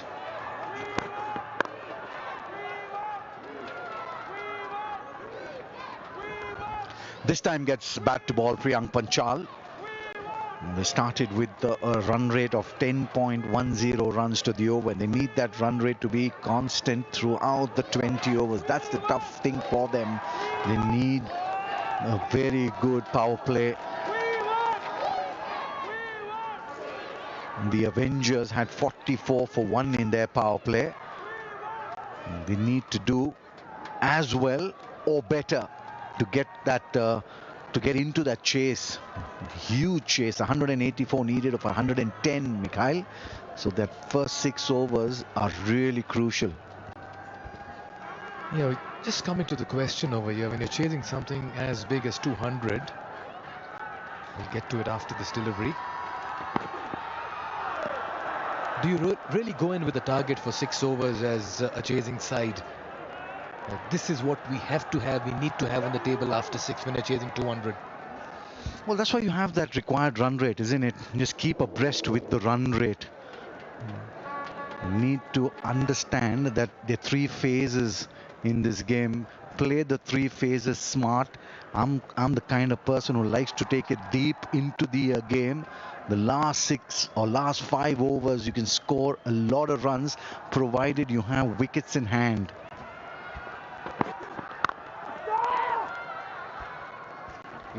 It's not really how you start. It is very important, but it's more important how you finish. So to finish the innings really well, you need to have wickets in hand, especially in a run chase such as this. You don't want to start hard right in front, lose 3 or 4 wickets, and then you're playing catch up, and by the time you realize it, you're perhaps out of the game.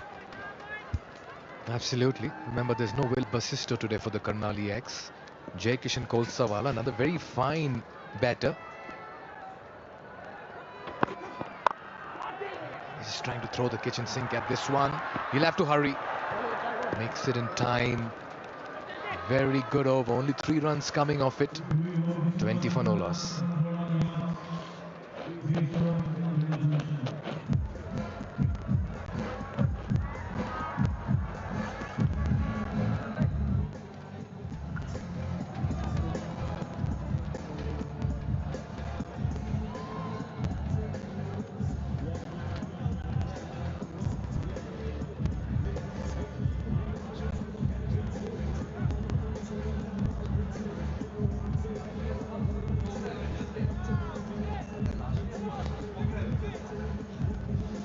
Yeah, 3 centurions in the SPL NPL.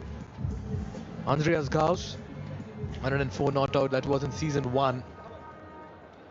And he was from the Pokhara Avengers as well. So 2 centurions from the Pokhara Avengers this year as well. Adam Rossington getting it earlier in the day. And early in the tournament, it was Mark Waters right now playing in the middle on an unbeaten 15. Rishi Dhawan, great numbers for him, great economy, seasoned campaigner, can be very skiddy with the ball. Yeah, he'll come hard at the batter. There's a shot third in place. There's point on the edge of the circle, shot cover.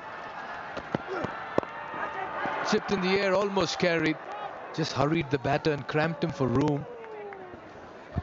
Well, Mikhail, I've just got the feeling that they're trying to hit the ball too hard here. Just take a look at the way he hits the 6.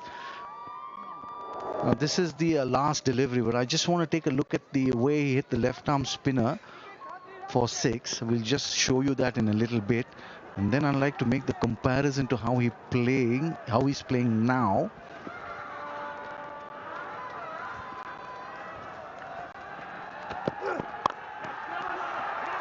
Now just get the, there it is, a direct hit. He would have been heading back home, but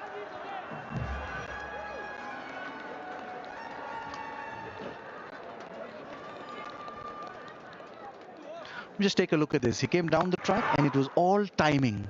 And look, take a look at where it went. And this was the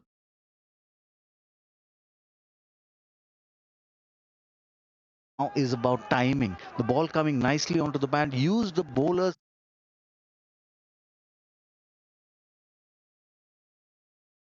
space to get the runs. Playing, they didn't really hit the ball really hard. They were timing the ball and they were getting the distance that they were desiring. That's more like it. That's more like it. That's gone all the way, and that was pure timing from Priyank Panchal. That's exactly the point that I was trying to make. 300 sixes for the tournament. We're in the 14th day, and the Karnali Yaks are really turning it on here. This is some hit. Yeah, just stand and deliver.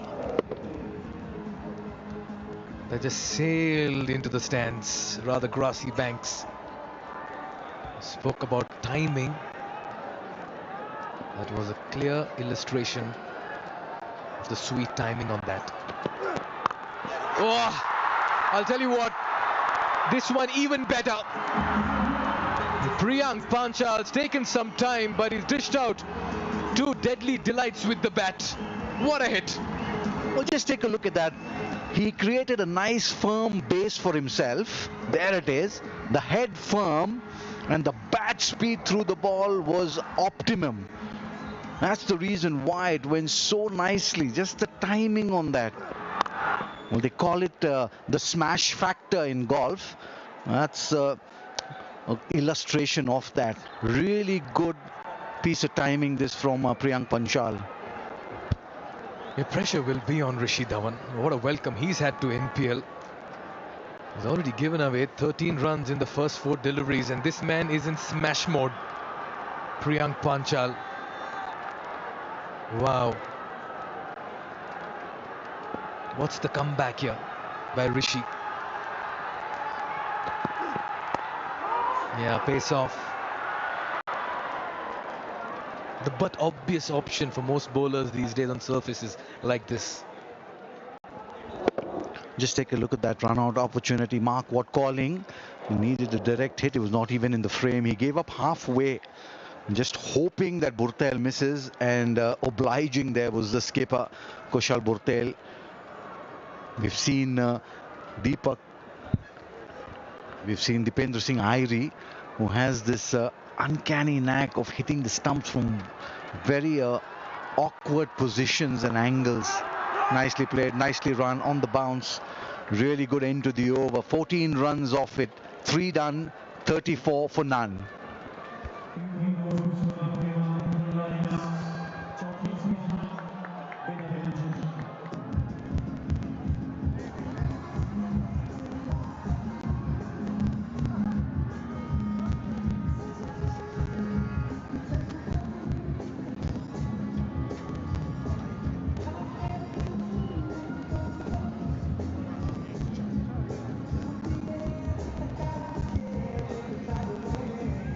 Good confident start here by the Yaks. They're taking their chances, they're running well, but more importantly, they're making full use of the field restrictions here in this steep chase. They've knocked off 34 in the first 3. They need 168 and 102. Their asking rate still close to 10. Game number 21. It's close to 10, not above 10, but the current run rate 11.33. So they're going ahead of it. It's in the air. There is a fielder, Burtel. He's not going to miss out. Priyank Panchal will make the walk back to the dugout. First wicket down for the Karnali Yaks, and Pokhara Avengers congregate in the middle, celebrate that wicket of Priyank Panchal. A smart bit of bowling here by Dhananjay Lakshan. Talk about the pace-off delivery, keeping it wide. And Panchal had to reach out to it, got the toe end of the bat, lacked the timing, lost his shape, and a very fine catch by Burtel. The Avengers draw first blood, and the overseas recruits up putting on a show. Panchal departs for a promising 16. It's 34 for 1.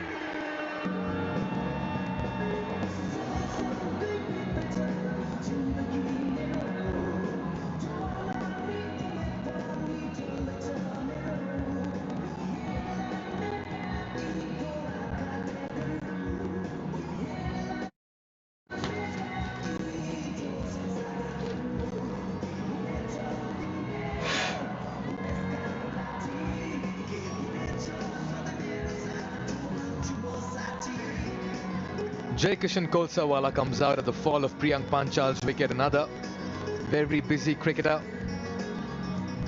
Very innovative as well with the bat. He's evolved over a period of time and plays all around the dial.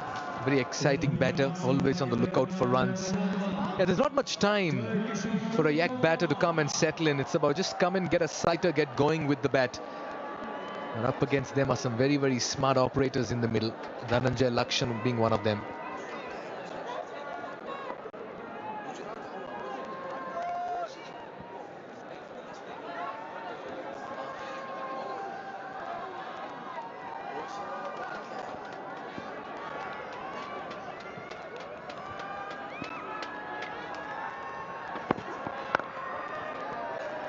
He's been playing leagues around the world, Jaikishan Kolsawala.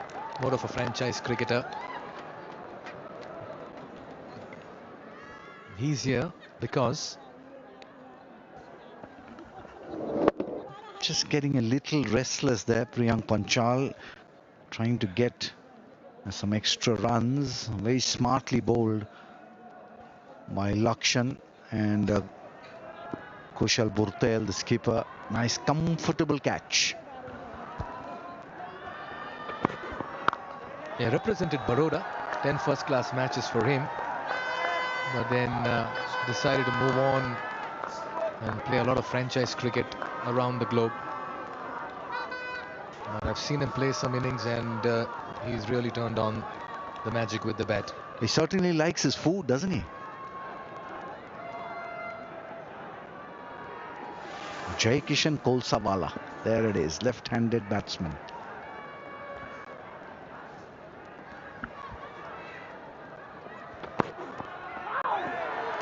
Wonderful delivery.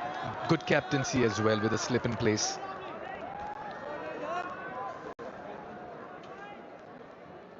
The changes in the playing 11 for the Avengers are working today. Jason Roy got the runs up front with a big partnership. Dhananjay Lakshan eking out a wicket very early in his spell. When you make those wholesale changes, you only hope that something pays off in all of it, and so far it has all worked.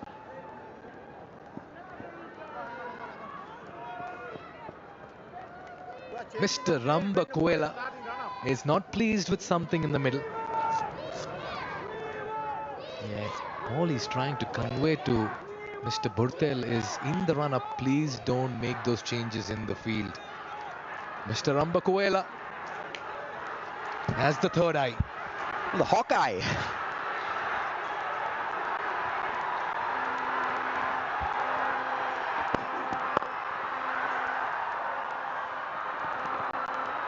Runs. Kolsawala off the mark.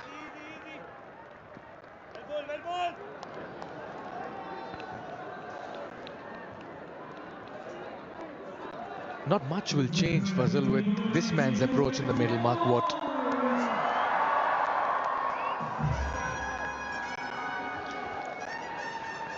Yeah, with the wicket of Priyank Panchal, how much pressure would it put on Mark Watt to not only get the runs, stay abreast with the run rate, and to keep his wicket intact? There it is. Now they've dropped from 11s to 9s.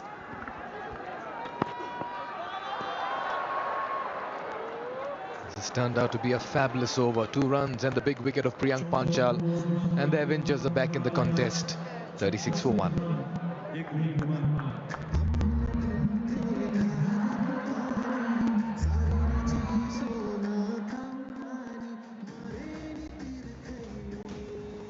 Jaikishan Kolsawala ko whatever wala, doodh wala.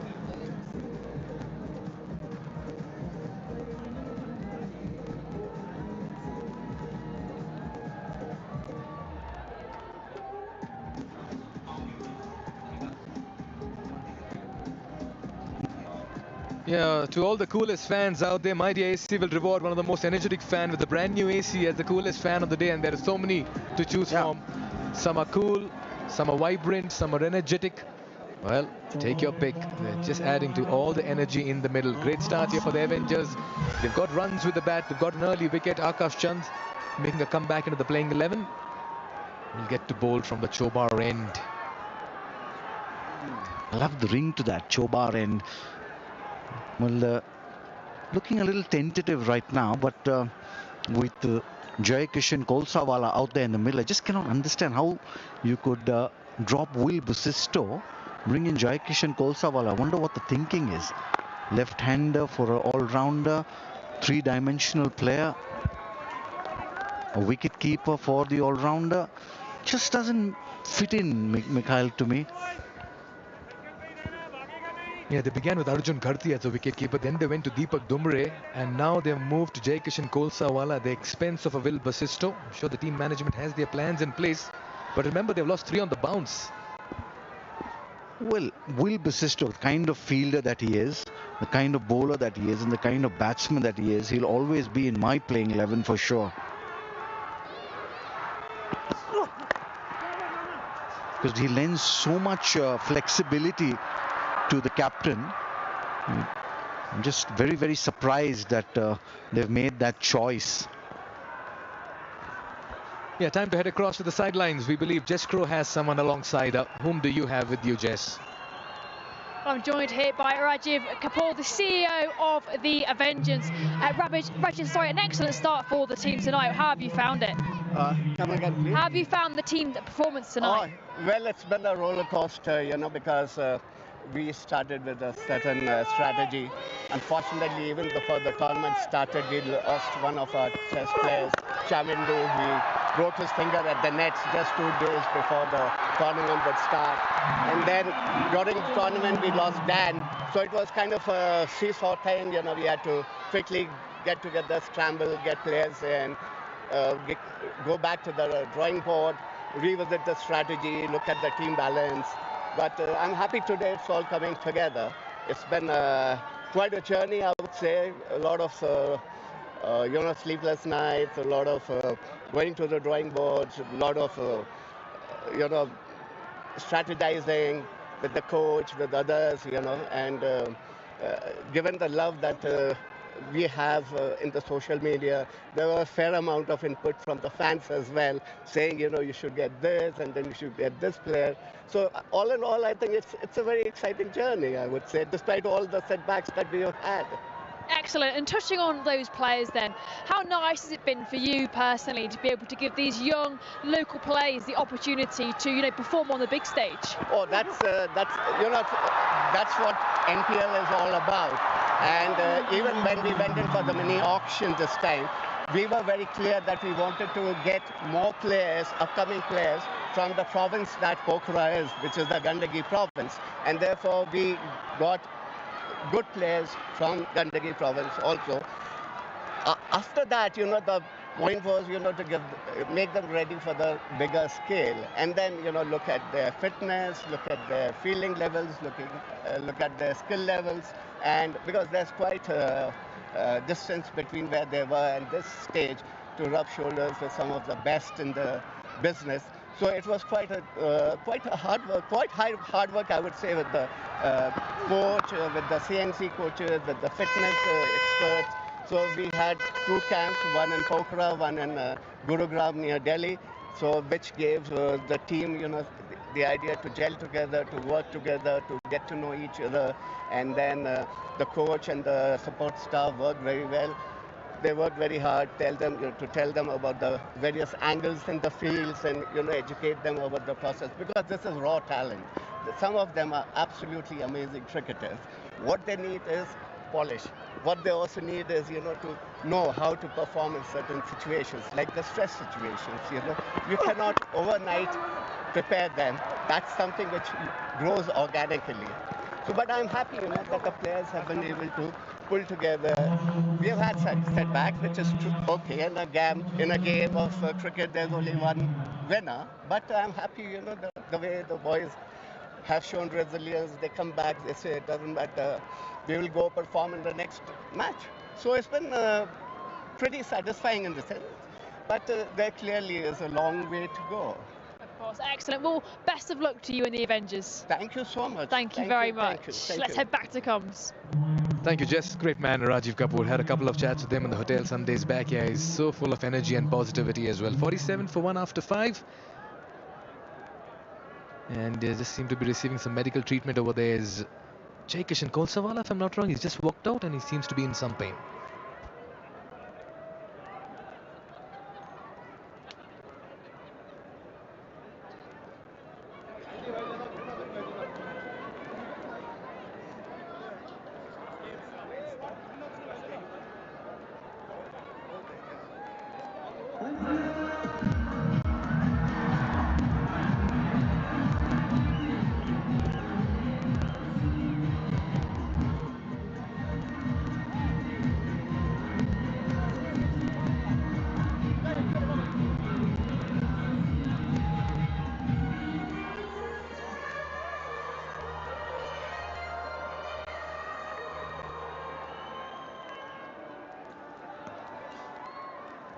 Well, we've seen 200 surpassed for the second time in the history of the Nepal Premier League.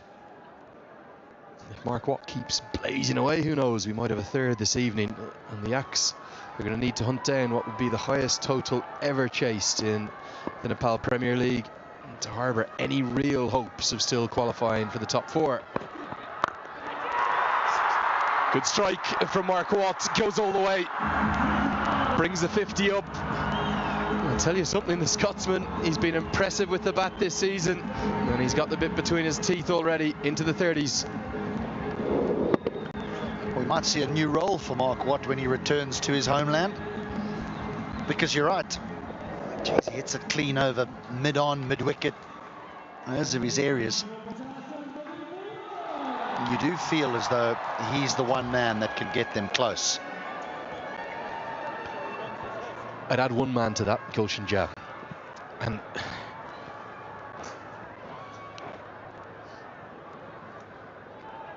there is depth too to this Yaks batting lineup.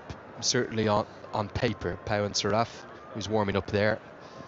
And Najibullah Zadran, we know how good a player he is. He hasn't shown it yet this season in the Nepal Premier League. Keeper up to the stumps now, Rossington.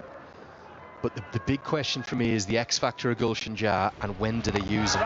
This was his 100 earlier in the season, the second in history. Rossington made it the third today.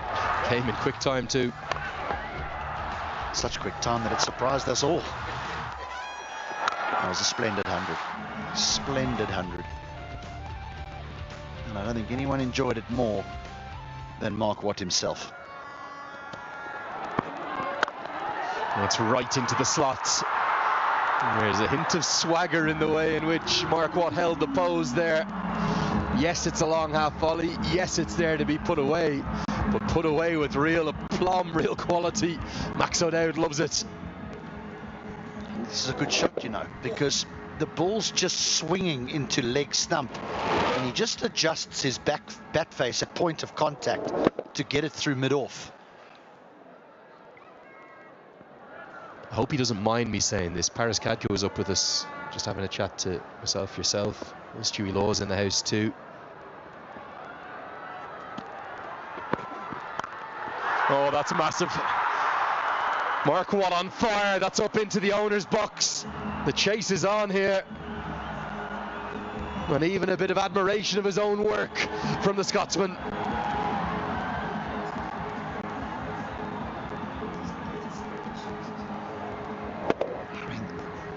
That sort of length, seam up at that sort of pace. Wow. He's clattered that. What I hope Paris Kadka doesn't mind me saying is that he was watching the last few overs of that first innings where Adam Rossington was going so well. He says this is the best pitch we've seen all season. And he said whatever the Avengers get, he said the Yaks will have a real chance of chasing it, because he's played so much cricket. His entire life has been spent here. The former national team captain, and he knows a good surface when he sees one here. There is really true pace and bounce and carry, and the Karnali Yaks crowd is coming to life here, chanting Mark Watt's name now. Get it. But the other thing I was just going to question you on is, where does Gulshan Jah come in?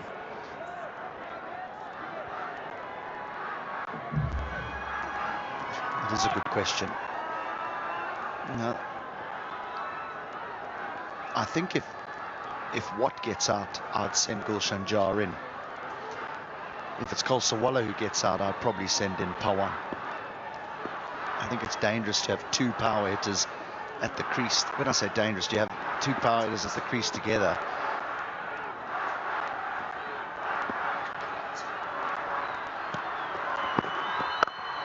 Oh yes! Going, gone! And even Watty says that's one of the biggest hits of the season. What a shot! Mark Watts, 69 for 1.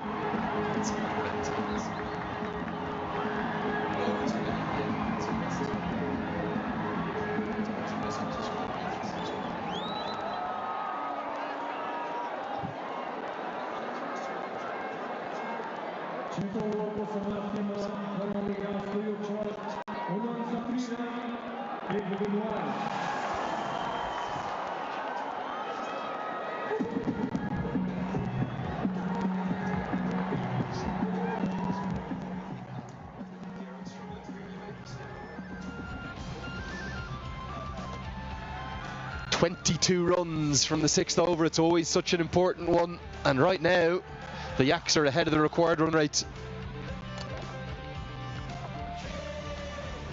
They are. I mean, if you turn and you look at the DLS score on the scoreboard, they're well ahead of it. But hard to believe with such an enormous over, and the required rate sits at 9.5. Yeah, shows the scale of the challenge. And for Kushal Bertel, he'll rue that decision. In the modern game, it's very rare you get away with bowling the same bowler 3 overs on the bounce in the power play. His first 2 were brilliant. His next 2, not so much. Now here's Kieran Thaguna, who bowls, well, a few part-time off breaks, and they are very friendly. And the only reason he's bowling is because there's 2 left-handers at the crease. What about this ball striking, though, from Mark Watt? Yeah, this was lovely. Lovely little use of the feet. That's his favourite area of the ground, as this highlight package will tell you. Wow, that's enormous.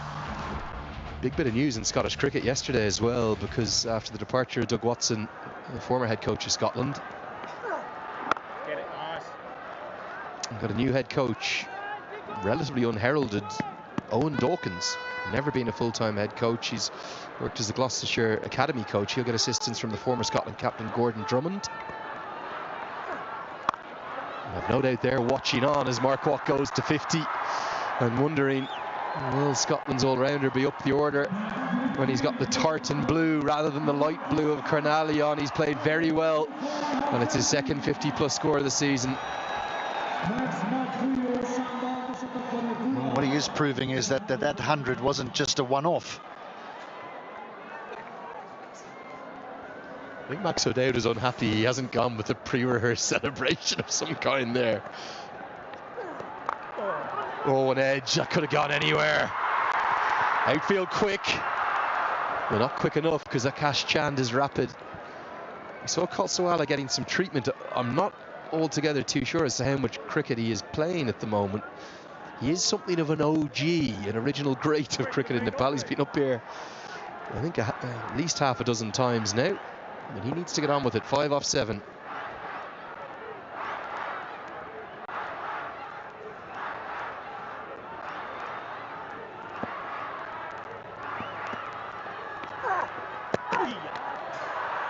He looks like a man who's out of nick.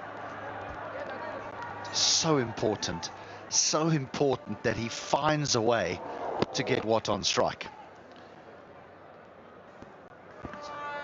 His last cricket of any kind was the NPL last year. No ball. Oh, of all the things you can do as a part-time off spinner, and Kishan Kolsawala gets the single, so it's going to be Mark Watt on strike for the free hit. I'm not sure for how much longer Kolsawala is going to stay out there, because he limped across.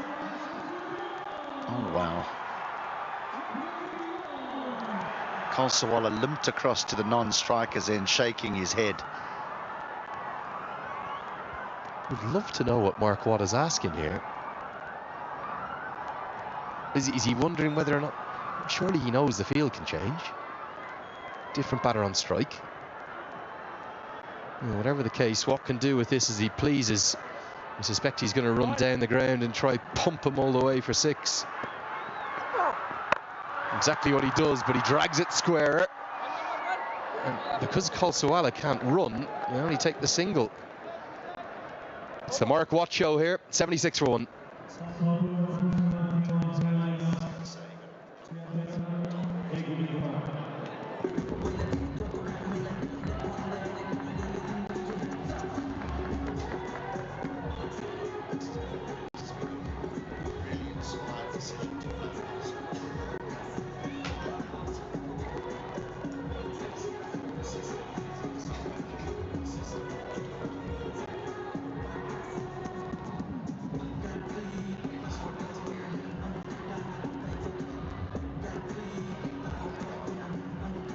Well, a few more interesting moves in the crowd.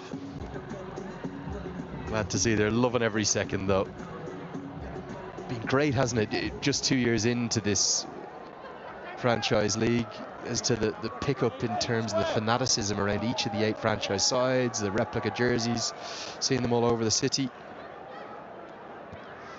And I do have to ask you, the decision to play Kolsawala instead of that man who's looked so good all season, particularly with the running between the wickets right now, feels a bit perplexing. Yeah, I've racked my brain. Look, I mean, Kolsawala may go on. They always say beware the injured man. He may go on and get 70 not out, but you got to feel a little bit hard done by if you will Basista. He was their best player last season. Now again, the graphic may have said lead break. I think these are going to be a few kind of bit of licorice all sorts. He might bowl a few off breaks to the 2 left-handers at the crease. I'd love to be a fly on the wall in Rossington and Watt's bedrooms tonight, because I think they're both going to get cramped while asleep. Only one of them will be on the winning side. Oh, got him. And Kolsawala, that's the end of that. He was never at the races, was he, to be frank? And actually, the way he was going, for his team's sake, he might be better off the crease rather than out there, because he doesn't look in full fitness. He's been stumped for 6.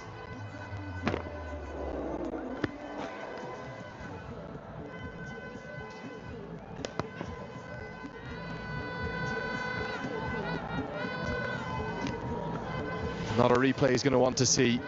Gone for 6 at 77 for 2.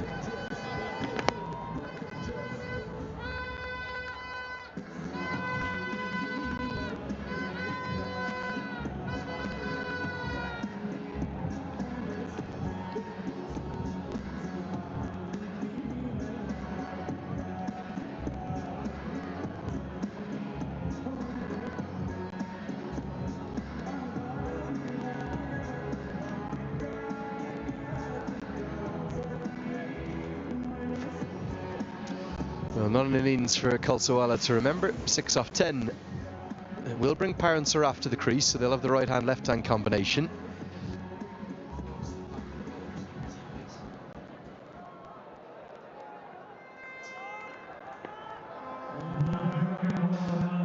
A few of the keener-eyed fans may have noticed at home that this man has had to change his number, because he was playing with number 20, but Jason Roy pulled rank and said, no, I'm number 20.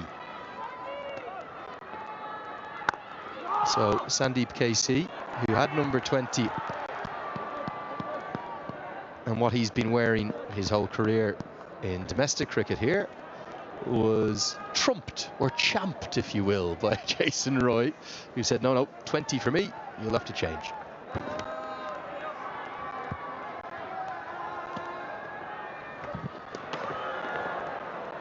Very, very part-time stuff here. Mark Watt's got to be careful just to put it away rather than find a way to get out. I don't think you need to go dancing down the wicket to this either. I think Sandeep will dish up something that you can dispatch over mid-wicket or over long on. But going dancing down the wicket is not the answer.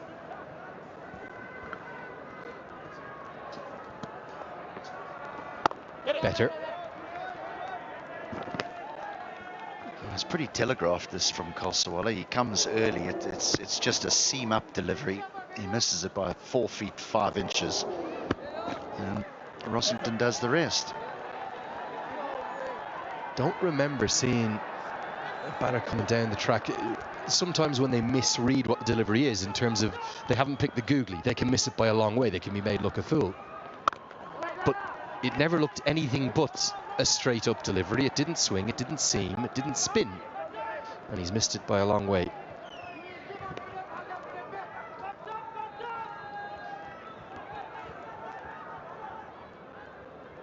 Would have had the option to retire hurt, of course, and maybe come back later, but ends up just running by one to be dismissed for 6. As we're seeing, well, this is some pretty poor bowling. I know the overs had a wicket and only gone for 5, but it's been all over the place. Probably wasn't a good wicket for them either. Another man on his Nepal Premier League debut tonight. And he has a wicket in the over. Licorice all sorts, but effective nonetheless. 81 for 2.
To get that golden cap, the way Mark Watt's going. As Kushal Patel brings himself into the attack, good diving stop. Just a hand on it, but a very effective hand from Rishi Dowan at backward points. Interesting looking at those statistics about the most wickets in the tournament. There was an Australian all-rounder, now coach around the world, Tom Moody, once said, batters win you matches, bowlers win you tournaments. And if those are the top 3 teams in the tournament, all those bowlers, Royals, Kings, Gawkers. Interesting. Yeah, spot on the money. No doubt about that. Kushal Patel bringing himself into the attack. Important overs, these ones. Watt gets away with that because he doesn't get to the pitch of it. Yeah, just been a bit of a lull, hasn't there? Coming out of the power play, a couple of tight overs.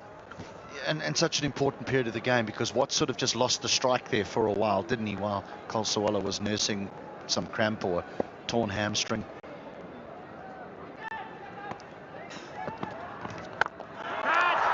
This goes a long way up. Has he got it far enough? Not quite, and it's another one down. How many catches have we seen go down? Okay, he is going to his weaker side, Bipin Khatri, but it should have been taken.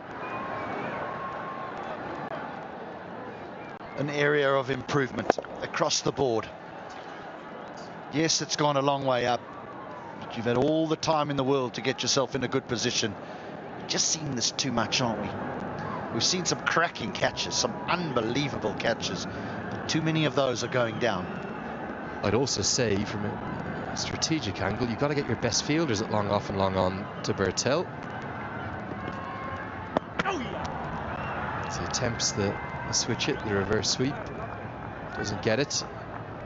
Yeah, certainly something we've noticed throughout the season here up in the HP Lubricant Comcam. Catching under floodlights, you can understand why. So many players here at the Nepal Premier League will never have played under floodlights.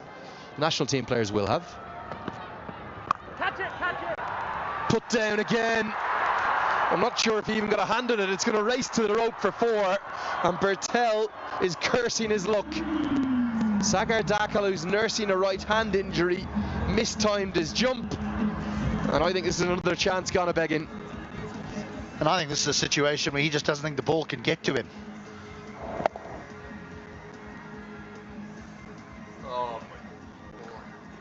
He just don't think he's expecting the ball to come.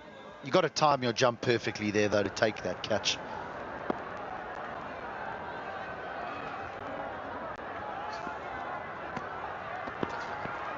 Get it. 8 runs from the over. There could and maybe should have been 2 wickets in there as another misfield. A very unhappy captain is Kushal Bertel, who prides himself on his fielding. It's 89 for 2.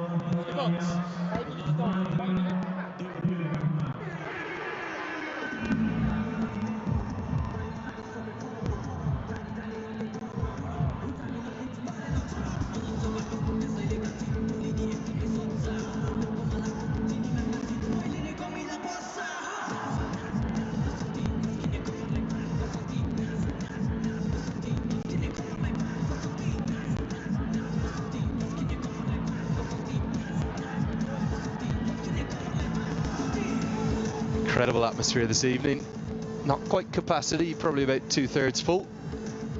And a reminder, I don't know about you, H, I'd say even you've had some people sliding into your DMs asking for tickets for Saturday because they sold out for Saturday in 11 minutes yesterday. We don't have any passes, we cannot help you, but I would advise you, if you want to come and be a part of it, get those tickets now on the Calty app and come along for the matches leading up to another Super Saturday. Is the Gunner. Get it. He's going to bowl his second.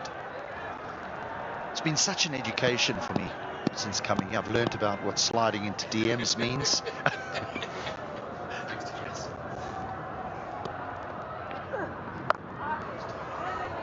Completely hits that one right off the toe. Yeah, we've had some great fun, haven't we? Particularly with Jess Crow. Here's his 50. Mark Watts, 9 boundaries altogether. I have to say, he's hit the ball really cleanly.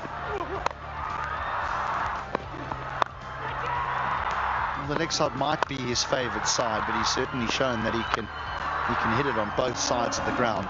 But you don't want to bowl it up underneath his nose, the Scotsman, because he'll pound you out the ground.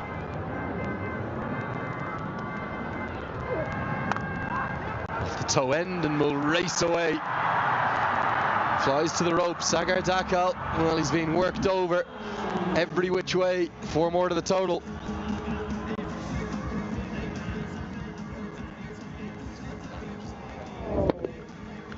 It's going their way at the moment. Fortune favours the brave. There is also this Gulshan Jah factor. The longer they can delay his needed arrival to the crease, the higher the chances of the Yaks chasing this down increase, if that makes sense.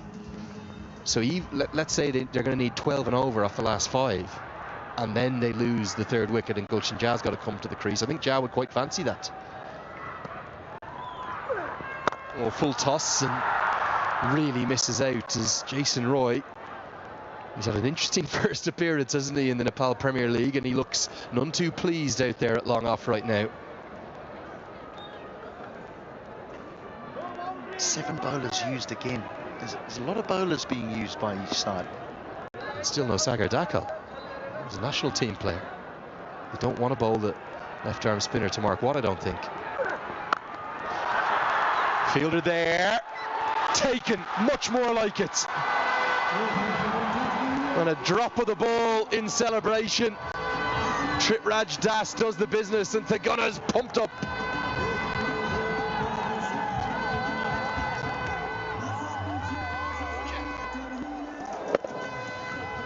He was a little unsure where the boundary rope was, and when he took this he thought, am I okay? I am.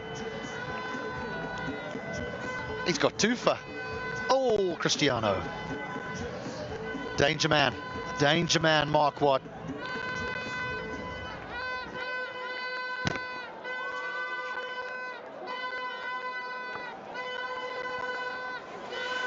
And he's given them a chance. Goes for 59, 95 for 3.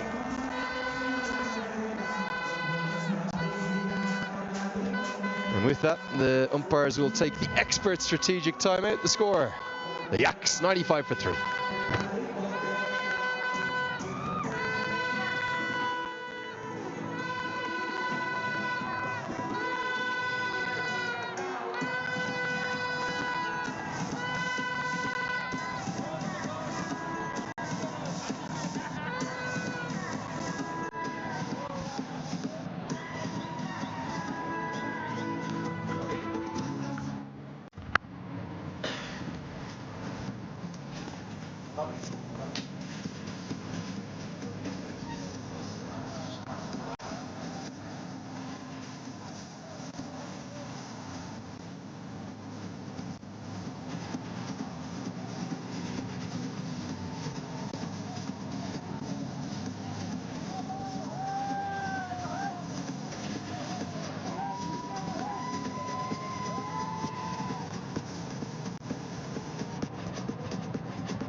dancers, young and old alike.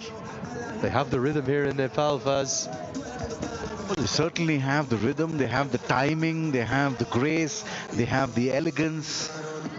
They've got the candor, they've got it all, haven't they? And they've got the cricket as well. And they have Andrew Leonard as well.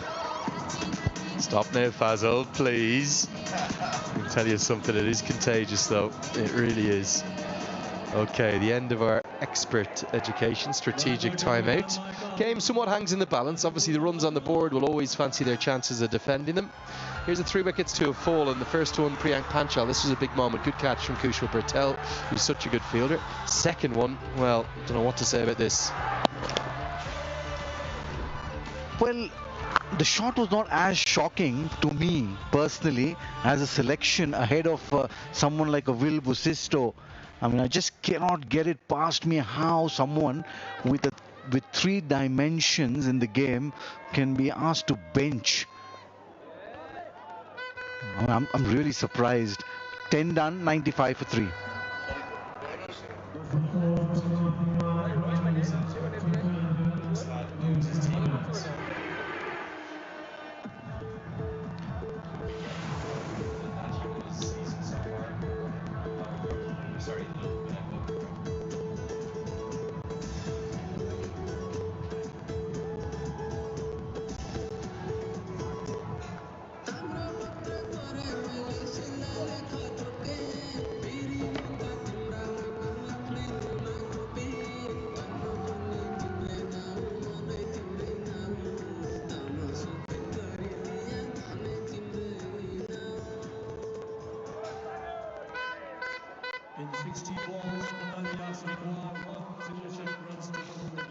Well, the halfway stage, the Yaks are ahead in terms of the runs that they've accumulated.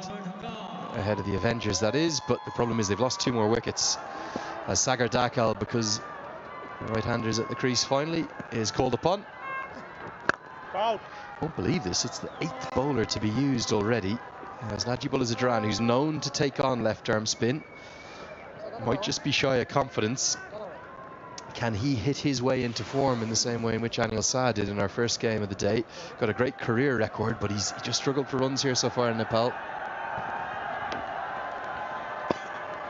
Certainly got the opportunity here to show exactly how good a player he is.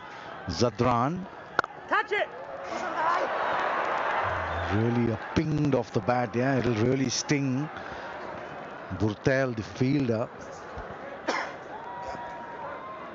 I think rather remarkably, for me, Kushal Patel is one of the very best fielders anywhere in Nepal. Oh, now it's harsh to call that a drop. That was a wonderful effort. And I think it's better to call it 3 runs saved.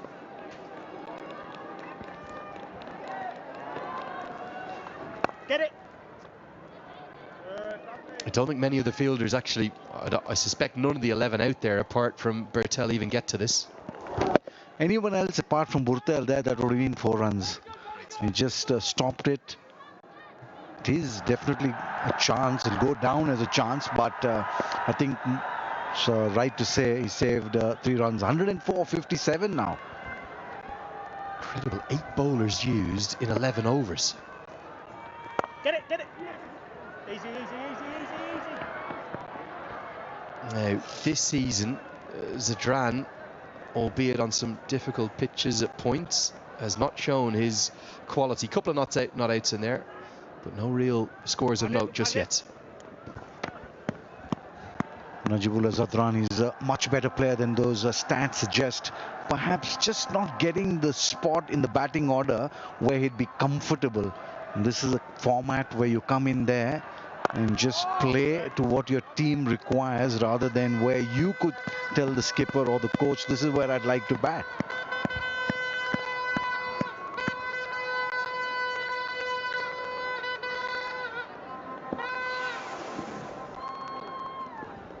Dakal, 2 for 15 is best.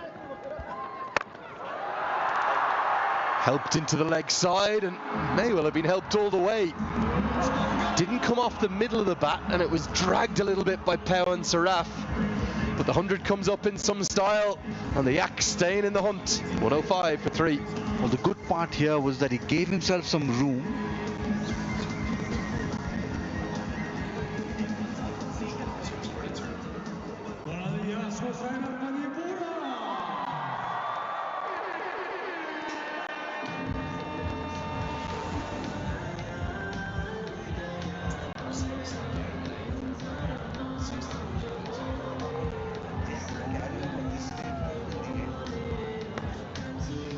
Slightly slower for the second 50 than the first, but there is batting to come, particularly that X-factor of Gulshan Jah, who surely will be in next at number 6. And Najibullah Zadran, well, he owes this franchise some runs. Can he show his class? The Afghan may look to take on Kushal Bertel's leg spin. Look at that, 8 bowlers used. Many of the sides, particularly in the bottom 4 or 5, they've just kind of shown their lack of confidence, lack of certainty in their bowling options. That's why they've been rotating so much. Both Kieran Thaguna and Sandeep I've never seen bowl before in any type of domestic cricket here in Nepal.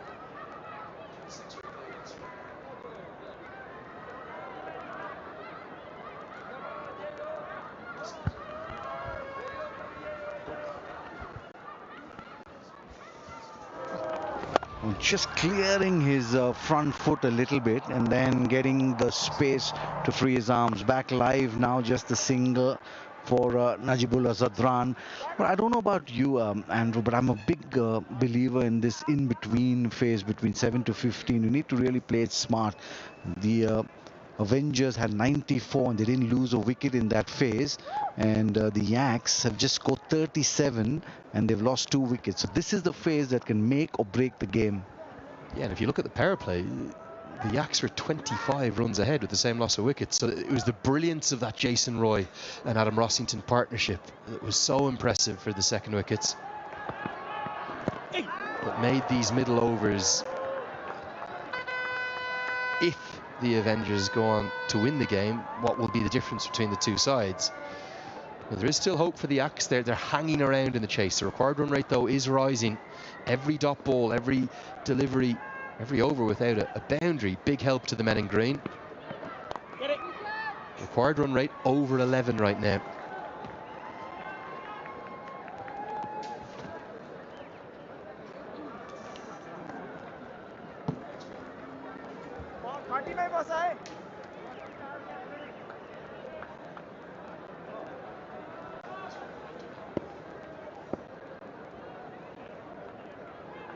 Skillful bowler is Kushal Bertel. Can be difficult to put away. I'm not sure that Zadran or Pounceraf are picking him particularly well. Okay, here's a look at our Amoda and JQ's new JQ J5. Really smooth ride. This is the real SUV.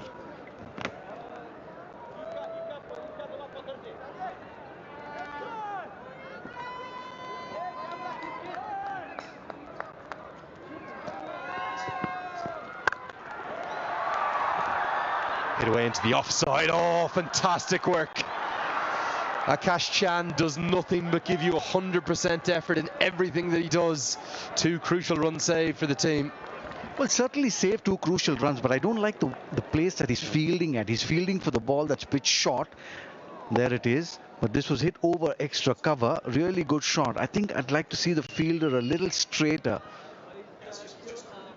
Well, as we say that, he's coming a little straighter. So now it gives the opportunity to toss that one up. Inviting the drive, inviting the shot down the ground. 12 done, 110 for 3.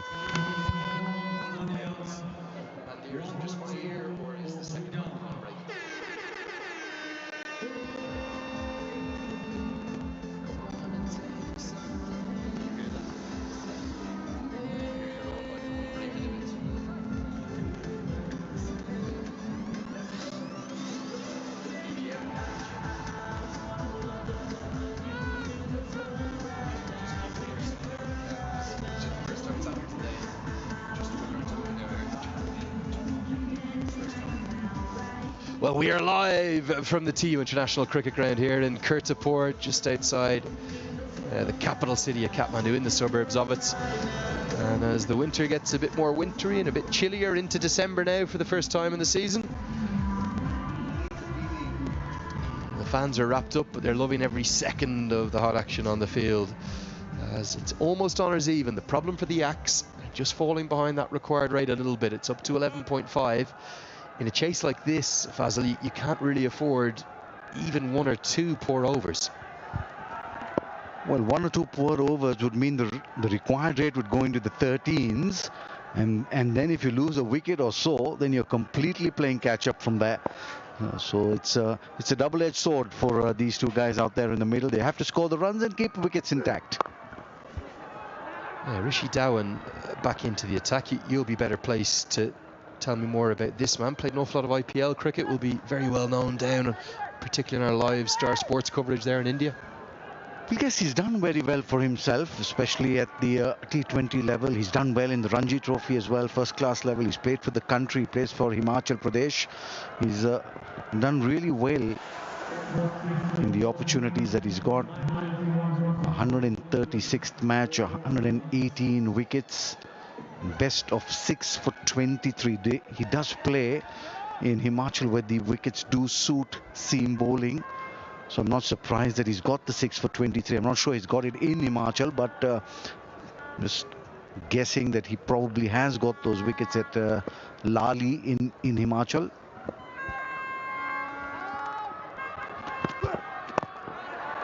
He might just have picked up a wicket here. Shorter ball. Bertel is never dropping that. The trademark kiss to, well, the Yaks innings is now lurching into the mire. Really, really well bowled by Dhawan, banged it into the surface, and he has the first Nepal Premier League wicket in his career. Well, smartly bowled. That's the right length and the right speed that it's come out, and Bertel is not going to miss out. Did mention that he plays a lot of cricket in Himachal, in a ground at Lali. 19-14 for Pawan Saraf, 111 for 4.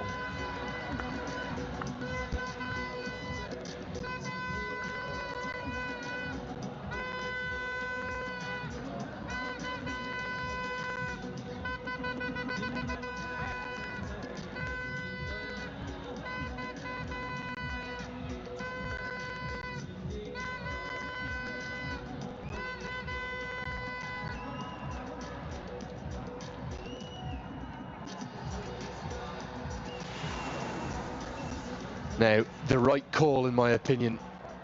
This is the man, the young man, who if he plays anything like he did the other evening where he made 49 not outs off 22 deliveries, could bring this game back to life. And listen to that roar from the crowd as he was announced. Still an incredibly young man, but has a lot of experience for the national team. Someone who Monty Desai, and indeed Dav Watmore before him, showed a huge amount of faith in when he was merely a teenager. And remarkably didn't bat in the first 2 games, but since then his season's getting better and better. What can the big left-hander do? He has enough time to set a bit of a platform, doesn't he? Work it around for a couple of 1s and 2s, but when the spinners come at him, he only really plays in one way. Can Ja be the man to stand tall on what is in essence a must-win occasion for the Karnali Yaks? 90 of 45, very clear cut. The template for the Karnali Yaks, and Gulshan Jah, probably one of the brightest sparks in the future of Nepal cricket. I'm really impressed with Gulshan Jah. Nandan Yadav the other.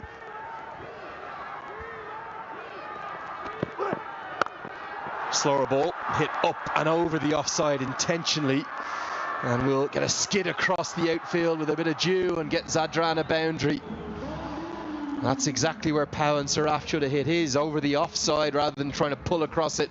Good extension of the arms from Afghanistan's Najibullah Zadran.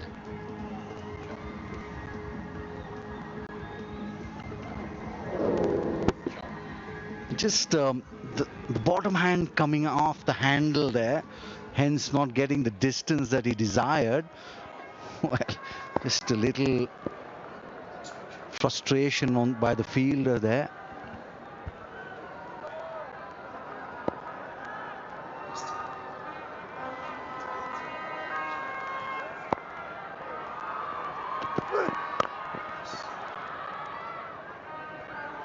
Yeah, I couldn't agree more with what you said before that ball about Gulshan Jah having a very bright future. This is what we're talking about. Look at where Pawan Saraf's trying to hit that. He's trying to pull it to the leg side, skews off the outside edge.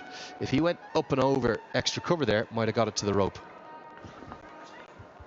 Well, that's the pressure of the scoreboard. He's got one eye on it. Almost 12 runs and over is what they need. Not too much batting to follow, score those 12s and 13s and over. So it all depends on these two out there in the middle. 85 or 43, a very difficult mountain to climb. Well bowled. That was a good delivery, and Jazz done well to keep that out. Wicket taking over from the former IPL player. 13 bowled, 117 for 4.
the final four, and they'll have a real hope of finishing in the top two. Should be a cracking contest. We'll be live on air from 3:45 p.m. Nepali Standard Time. 75 to win off 36. Kushal Bertel to bowl. He slices away to the really interesting fielding position. Deep backward point that tidies up. He played well the other evening, didn't he? 49 off 22, equalled his career best in the Nepal Premier League. That was a day game, and this is under lights with a lot of dew. We keep saying that it becomes easy as the evening progresses, but it becomes quite difficult as well. Just take a look at some of the shots that he's played. He was in so much control, and he was hitting the ball to exactly where he wanted it to go. Yeah, the big difference, I suppose, that was a first innings effort, wasn't it? Whereas this is in the chase. There's no doubt he has that X factor, the ability to. You think of some players, you know, who may only be able to hit 4s and 6s in one area. You could see the wagon wheel of Jah there all around the ground. Yet to get going though, just 3 off 5 at the moment.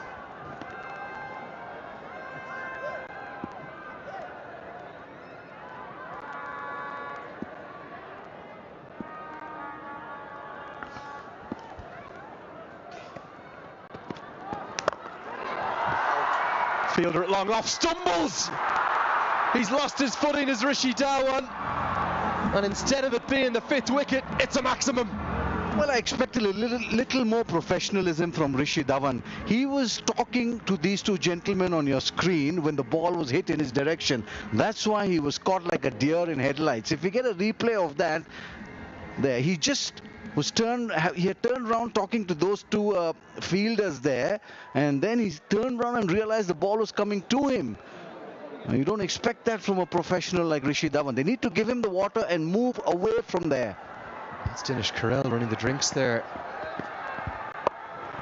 Tries to add insult to injury. There's a fielder there. Straight to him. 6 and out for Jah. And Kushal Bertel says, finally someone's held a catch off my bowling. Well, very lucky are the Avengers here. Going for it again. Let's take a look at that. Tossed up once again. He had the nerve to toss it up. The wrong one, and very well held by Bipin Khatri. I'm the man, he says. Really pumped is the skipper, Kushal Bertel. He realizes and recognizes how important a wicket this is. Gulshan Jah departs for 9, and with it perhaps the hopes for the Yaks as well. 135 for 5.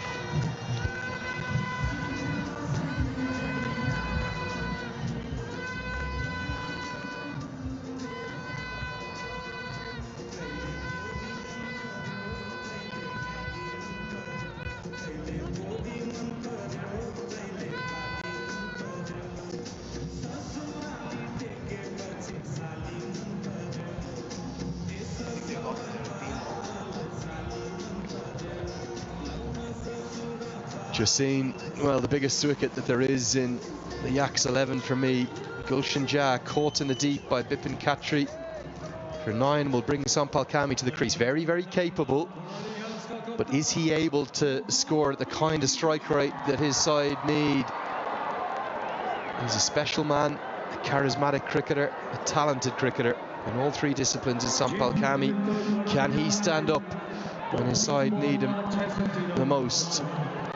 Credit to Kushal Bertel. I can't remember a spell that deserved a wicket more than this one, because he's had 3 drops off his bowling, and finally someone held on to one. Captain v captain. In an immediate slog sweep. And Sampal Kami starts brightly with a maximum. Action-packed over this one. Certainly action-packed. 14 runs and the wicket of the over. Sampal Kami, a shot in real desperation there. Down on one knee, picked it up and put it where cow corner would have been. Really good hit by the skipper. Just wondering what could have been. Just guilty of getting a bit full, Faz. Full again, and he probably gets away with that one. There's no doubt the dew is coming into play. It's going to be 61 to win off the final 5. Karnali Yaks 141 for 5.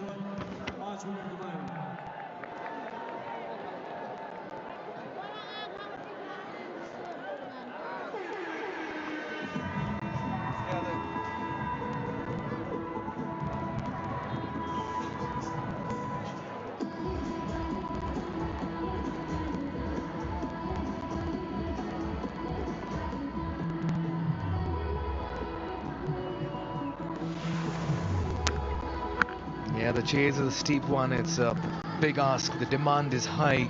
You need someone to play big. You needed a good start. 77 for 2 at one stage. We just lost Gulshan Jah. Zadran's looking good. Sampal starts off with the 6. Their asking rate is over 12. Tensions building. But what the Yaks need to keep in mind is they can't let the panic to set in. This man can play big. He can literally take the team very close to the target. He needs company. I'm not quite sure how much of muscle is there in the lower order. Yeah, in comes Rishi Dhawan, a wicket for him. Andrew, tensions reaching its crescendo here. Yeah, it really is. And the reality is, Mikhail, both sides have to win. I know there are permutations where they get through with only 2 wins, but both sides just have to win here. It's all on the line in the final 5.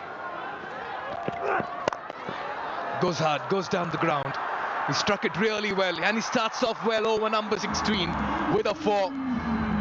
They are going to take the attack to the opposition, the Yaks, and this is a good start. Do not rule out the Yaks yet. I know they're 5 down. I know the odds are stacked against them, but the ball is skidding on. The dew is a real factor, and Najibullah Zadran, he's a world-class player.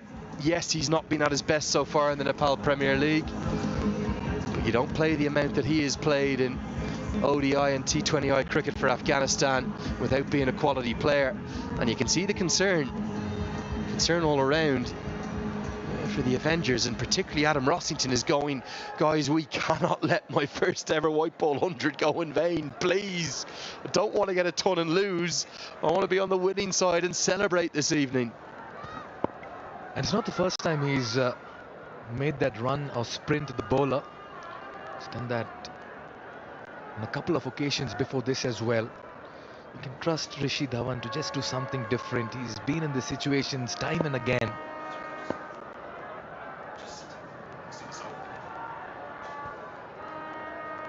Good start. Boundary of the first ball. Oh, he's skied this up. Fielders converging, as many as 3. Rossington and the fielder, but it's been pouched beautifully by Kiran Thaguna. Bipin Khatri, Rossington running towards it, but Kiran Thaguna says it's mine, and Rishi Dhawan strikes to send danger man Zadran back to the dugout. Brilliant catch. Brilliant catch. We've seen a few go down. It's a boundary and then it's out, and Najibullah Zadran, who put away another one off Dhawan like this, he tries coming across it, and Thaguna's having a great evening. A wicket with the ball, and now a fantastic catch. The game slides further towards the Avengers. 145 for 6.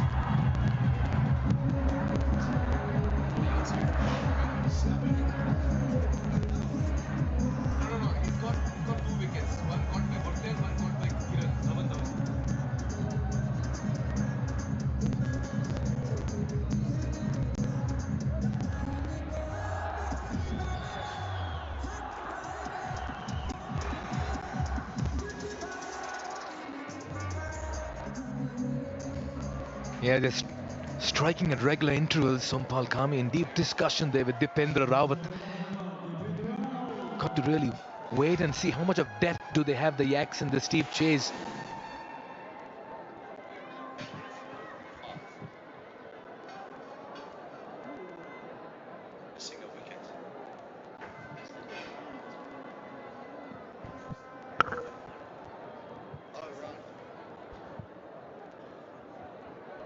Two wickets for Dhawan, playing his first game in NPL. Slower delivery, takes the pace off the ball, nicely worked. Through at the bowler's end, a bit wayward, bit high. Nicely backed up by Burtel. They're high on energy. Oh, what a time to welcome HD Ackerman in the comm box. A bit wayward. It's must by the length of a rugby field. Gotta keep it polite sometimes, HD.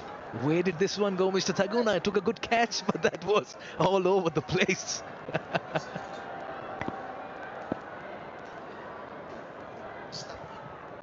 Yeah, great catch there. 3 fielders converging. One had to go for it. He didn't stop himself. Very nicely bowled. Got to be very deceptive with those slower balls.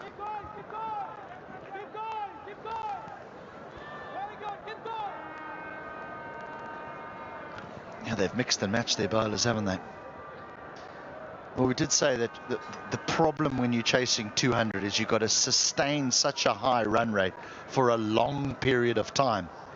You know, so even if you're scoring at tens, you got to keep going at tens, otherwise that run rate gets up quickly. I mean, we're nearly now at 13.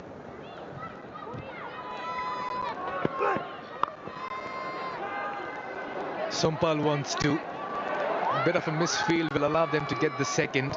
This is where the fielding side, you've got to just be on your toes and be ready to just put your body behind the line. So much happening this evening. And there it is, the next gen Pulsar power. Explosive, fast and unstoppable. The Bajaj Pulsar. That's a grand sight. Good ride. Look at the shock absorbers. Wow. Some nice, sleek looking machine there. A precision strike. Clean and sharp. HD's favorite ride.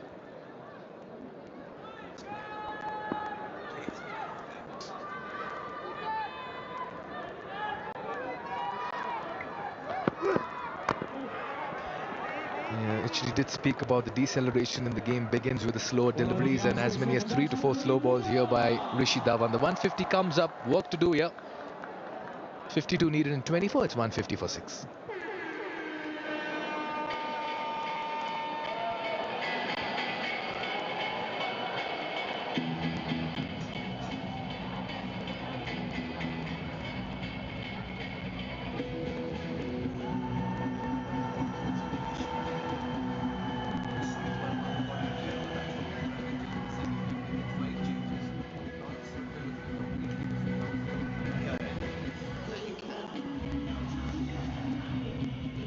We want to believe the Pokhara Avengers are slightly ahead in this contest. Not much separates the two sides but the wicket column here. The Yaks have lost 5 extra wickets to what the Avengers had lost at this stage. They're even keel on scores. And how much of runs can Rawat bring with his bat? Your thoughts on the Pokhara Avengers? No Jimmy Neesham, Sumit Verma missing out, a player of the match a couple of days ago with a 50. But they're completely different outfit this evening, HD.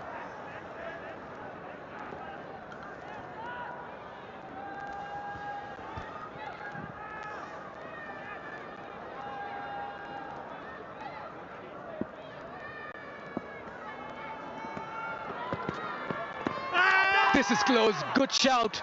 Oh, I wonder what really went against the bowler here. Was it some glove onto the pads? But I felt that was hitting middle.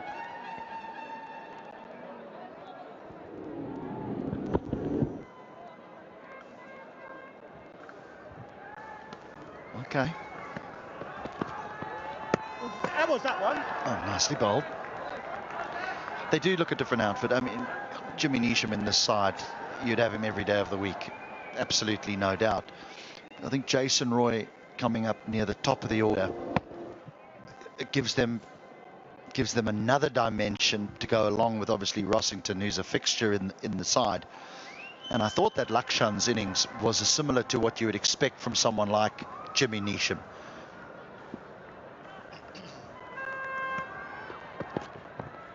Catch it, catch it. Good shot. Nice shot, up and over. Yeah, and by the end of it, it's very hard to fill the shoes of someone like Jimmy Neesham, but you look for a like-for-like replacement sometimes, and Lakshan did just that. Nicely played, bit innovative, bit risky, but you take the risk, is only then you reap the reward as well for a shot. So nicely done there by Dipendra Rawat. So Dhananjay Lakshan got the few overs, got a wicket, got that quick fire blitzkrieg going. And that's what you're talking about. You know, a player like Neesham, it's very difficult to replace him with just one player. You often need 2 players to replace someone like that. And that's why they've done so well with Lakshan, because that's all he's going to do with the ball. He's going to offer. He might not give you 4, but he'll give you a couple. He may give you, and today he's given them 3, as you mentioned, got 1 for 27. He played what is the correct terminology for the cameo. It was short, but it was impactful with the bat. Jimmy's got a good pair of hands as well.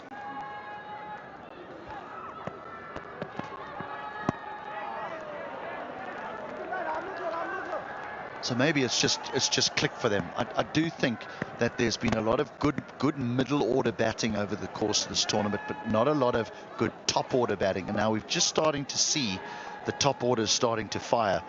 Dawid Malan earlier today, even though he ended up on a losing side, and then earlier this evening with Bertel and Roy and Rossington. End of the over, 156 for 6.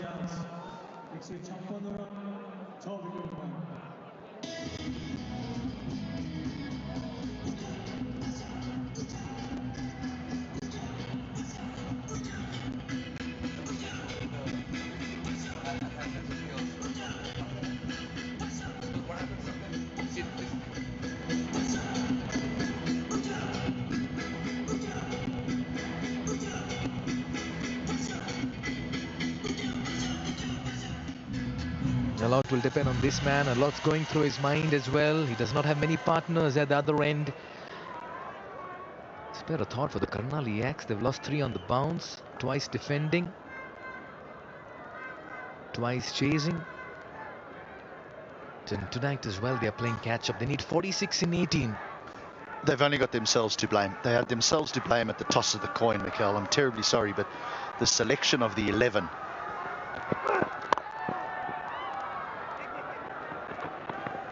is, any cricketer worth their salt would not have understood what went on there. The leaving out of Will Basisto for someone like Kulsawala and even Najibullah Zadran, and I'm not suggesting that either is a poor player, but Basisto was in form. Basisto got 48 in 46 and then got run out for naught. Run out. And he's your best fielder. He's arguably, along with Dipendra Singh Airee, the best fielder in the competition. He's probably going to win the catch of the whole competition. And he adds with ball in hand. It makes no sense whatsoever, and I'm terribly sorry that I have to be critical about it. But if you want to know why you're out the competition, it's because you've made an absurd decision. Absolutely absurd. And I just wonder, if I'm William Basisto, what's the reasoning behind my omission is what I'll be thinking sitting in the dugout over there.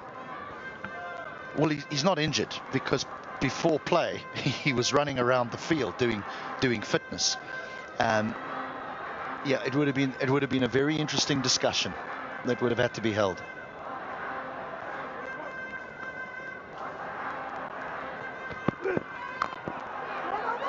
Oh, this is curtains. This is curtains. Sompal Kami, I'm afraid. Or who is it? The non-striker. Just need to wait and watch and ascertain if the batter that crossed, but at the moment it looks like Dipendra Rawat is walking by and walking towards the dugout. Absolute harakiri in the middle here for the Karnali Yaks. A mess from start to finish. Sompal Kami wanted the run. It's probably the non-striker's call though, and he was going absolutely nowhere, and Kami ran past him. Rawat goes for 10. Well, the Yaks now, they've got a lot to do. 158 for 7.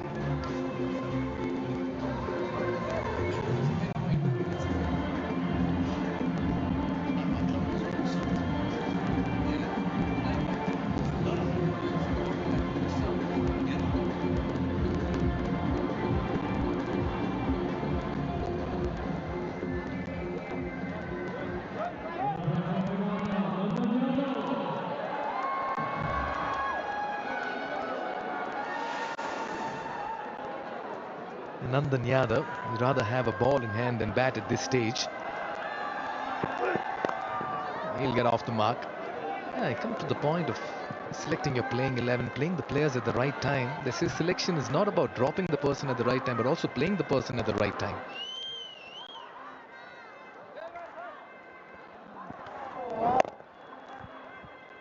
Yeah, that, I'm afraid, I'm not sure that it's a run, and the reason why I know it is Sompal Kami wasn't even in on the other side when the bails were taken off. Just felt Dipendra Rawat understood, beg your pardon, that he has to be selfless in that act and move on to the dugout. That's a lovely hit. One bounce, that's a 4. He'll put on a fight, Sompal Kami. Just feel he's the Lone Ranger at the moment. I think Rishi Dhawan has been impressive towards the back end here, the way he's taken the pace off the ball, the skills of his variations. This is probably the first one that he's got wrong, because it's full, and it really is saying hit me. But you can be forgiven for getting one wrong. He's got 2 wickets. He's impacted a run out of his own bowling. Avengers looking good, well-rounded today's game. Batters got the runs. Many bowling options here, as many as 8 used by Bortel. Almost everyone giving a good account of themselves. He skied this up. Sompal Kami should be taken in the deep. Nicely pouched. Brilliant catch. And that's Dhananjay, if I'm not wrong. Never easy when you're taking a catch in the deep at the edge of the outfield. Another wicket here for Dhawan. He's been in his elements tonight. Well, you spoke about the all-round Jimmy Neesham, in that he offers with bat, with ball, and he's got a good pair of hands. Lakshan's just added that. Dhananjay Lakshan taking the catch in the deep, and Sompal Kami goes for 13. 163 for 8.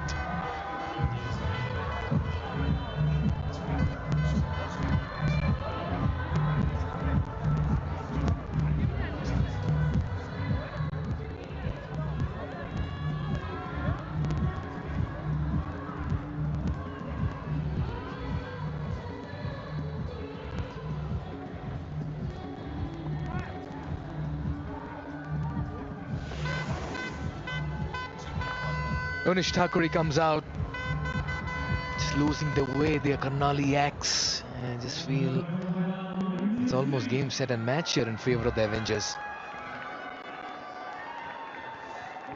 There's only been a small moment in the game, isn't there, where the Yaks have been in it, and that was probably when Watt and Priyank and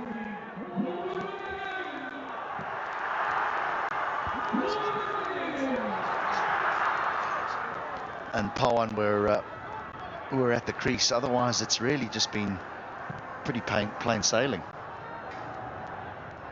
Mark Watt gave them a great start again. Toe end of the bat, long gone, putting in the sprint. That'll fall in between 2 fielders. Spring in their stride this evening, the Pokhara Avengers. Amazing how in their opening 2 games they don't look like they're going to win at all, and then just suddenly things start to change, and now you're starting to think, well, if they can sneak into the playoffs, are they now a dark horse for the title? Yeah, he's bowled well. First game, drafted into the playing 11. Dhawan shows his class. Full, just falls short of the fielder. Bortel, and the ball is just playing a bit of hide and seek with him. So early on the day, the Janakpur Bulls registered their first win. They make that steady climb. Pokhara Avengers, they were with the Bulls 7 and 8. With this big win, they'll certainly help their cause with the net run rate as well. That 4th position, I've got a feeling, is going to be an absolute bun fight.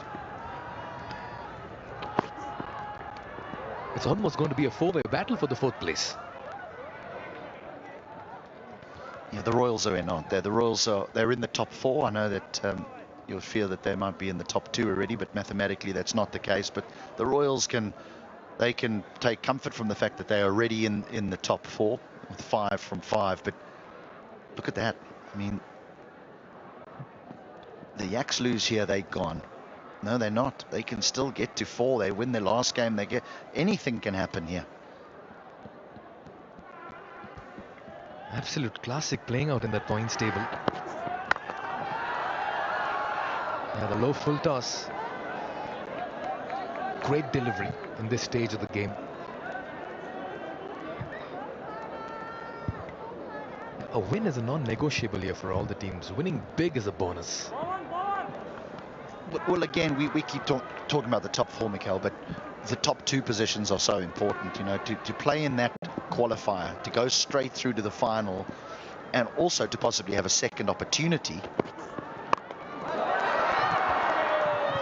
Should be taken. Rossington says it's 9. He's had a great evening with the bat. He caps it off with a wonderful catch behind the stumps as well. Everything going. the Avengers way, and Dhananjay adds one more wicket to his tally.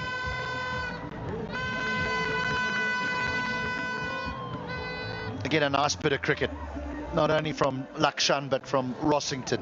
Pace taken off, goes straight up in the air, and Rossington clears everyone out of his way. He says, "I'm the man with the gloves, this is my catch." The only obstacle in the way was the stumps. He avoided those. Takuri goes for 1. They're nearly done here, the Yaks. They are 167 for 9.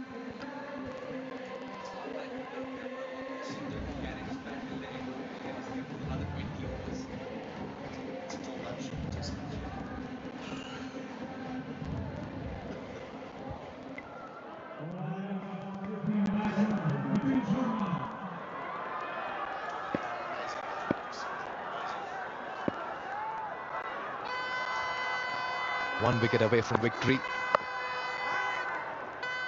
What an evening it's been for the Avengers, and particularly Adam Rossington carried his bat till the end, opening the innings, a century, unbeaten, and then 20 overs behind the stumps. Wow.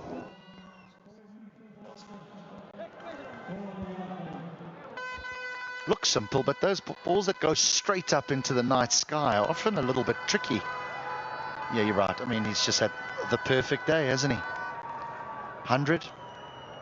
Ran up the stairs, put his pads on, ran down the stairs. Jess Crow interviewed him.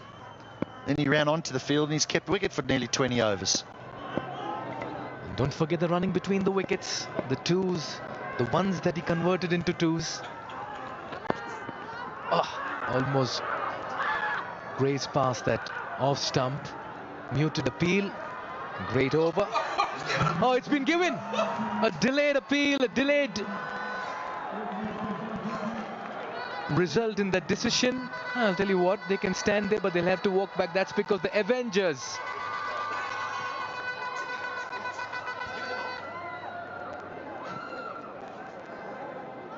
handshakes all around. Game, set, match. Avengers steal a very important win. What was a bit of a dramatic decision and delay in raising that finger. Nevertheless, it's the Avengers who'll go back knowing they've got everything right this evening.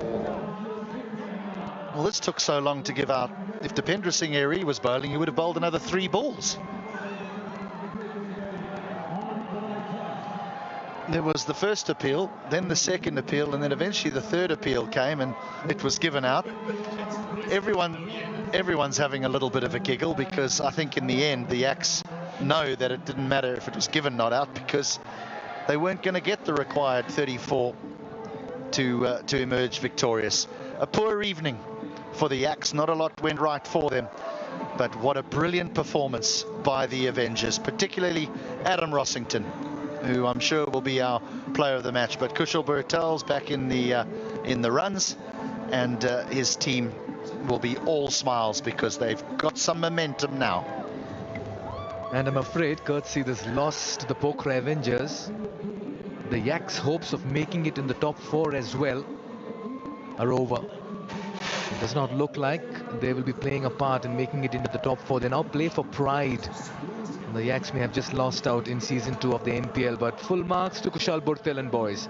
Wholesale changes, as many as 5 in the playing 11. Jimmy Neesham had to fly out. They got Jason Roy. Rishi Dhawan comes in. Dhananjay Lakshan comes in. And they got some runs and wickets to ensure that they put on a complete performance, tick all boxes, and get those 2 crucial points and boost their net run rate as well to make that climb into the top 4. It's going to be quite a contest and climax as we reach the back end of the remaining final few games to see who makes it to the top 4, but it's going to be quite a battle between quite a few teams as well.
provided hope early on, but he lost partners and they fell apart in a chase they never got going once the top order capitulated. And this meant the Pokhara Avengers won by 34 runs. Yeah, we have the presentation lined up, but all of that on the other side of a short break. Stay tuned, don't go anywhere.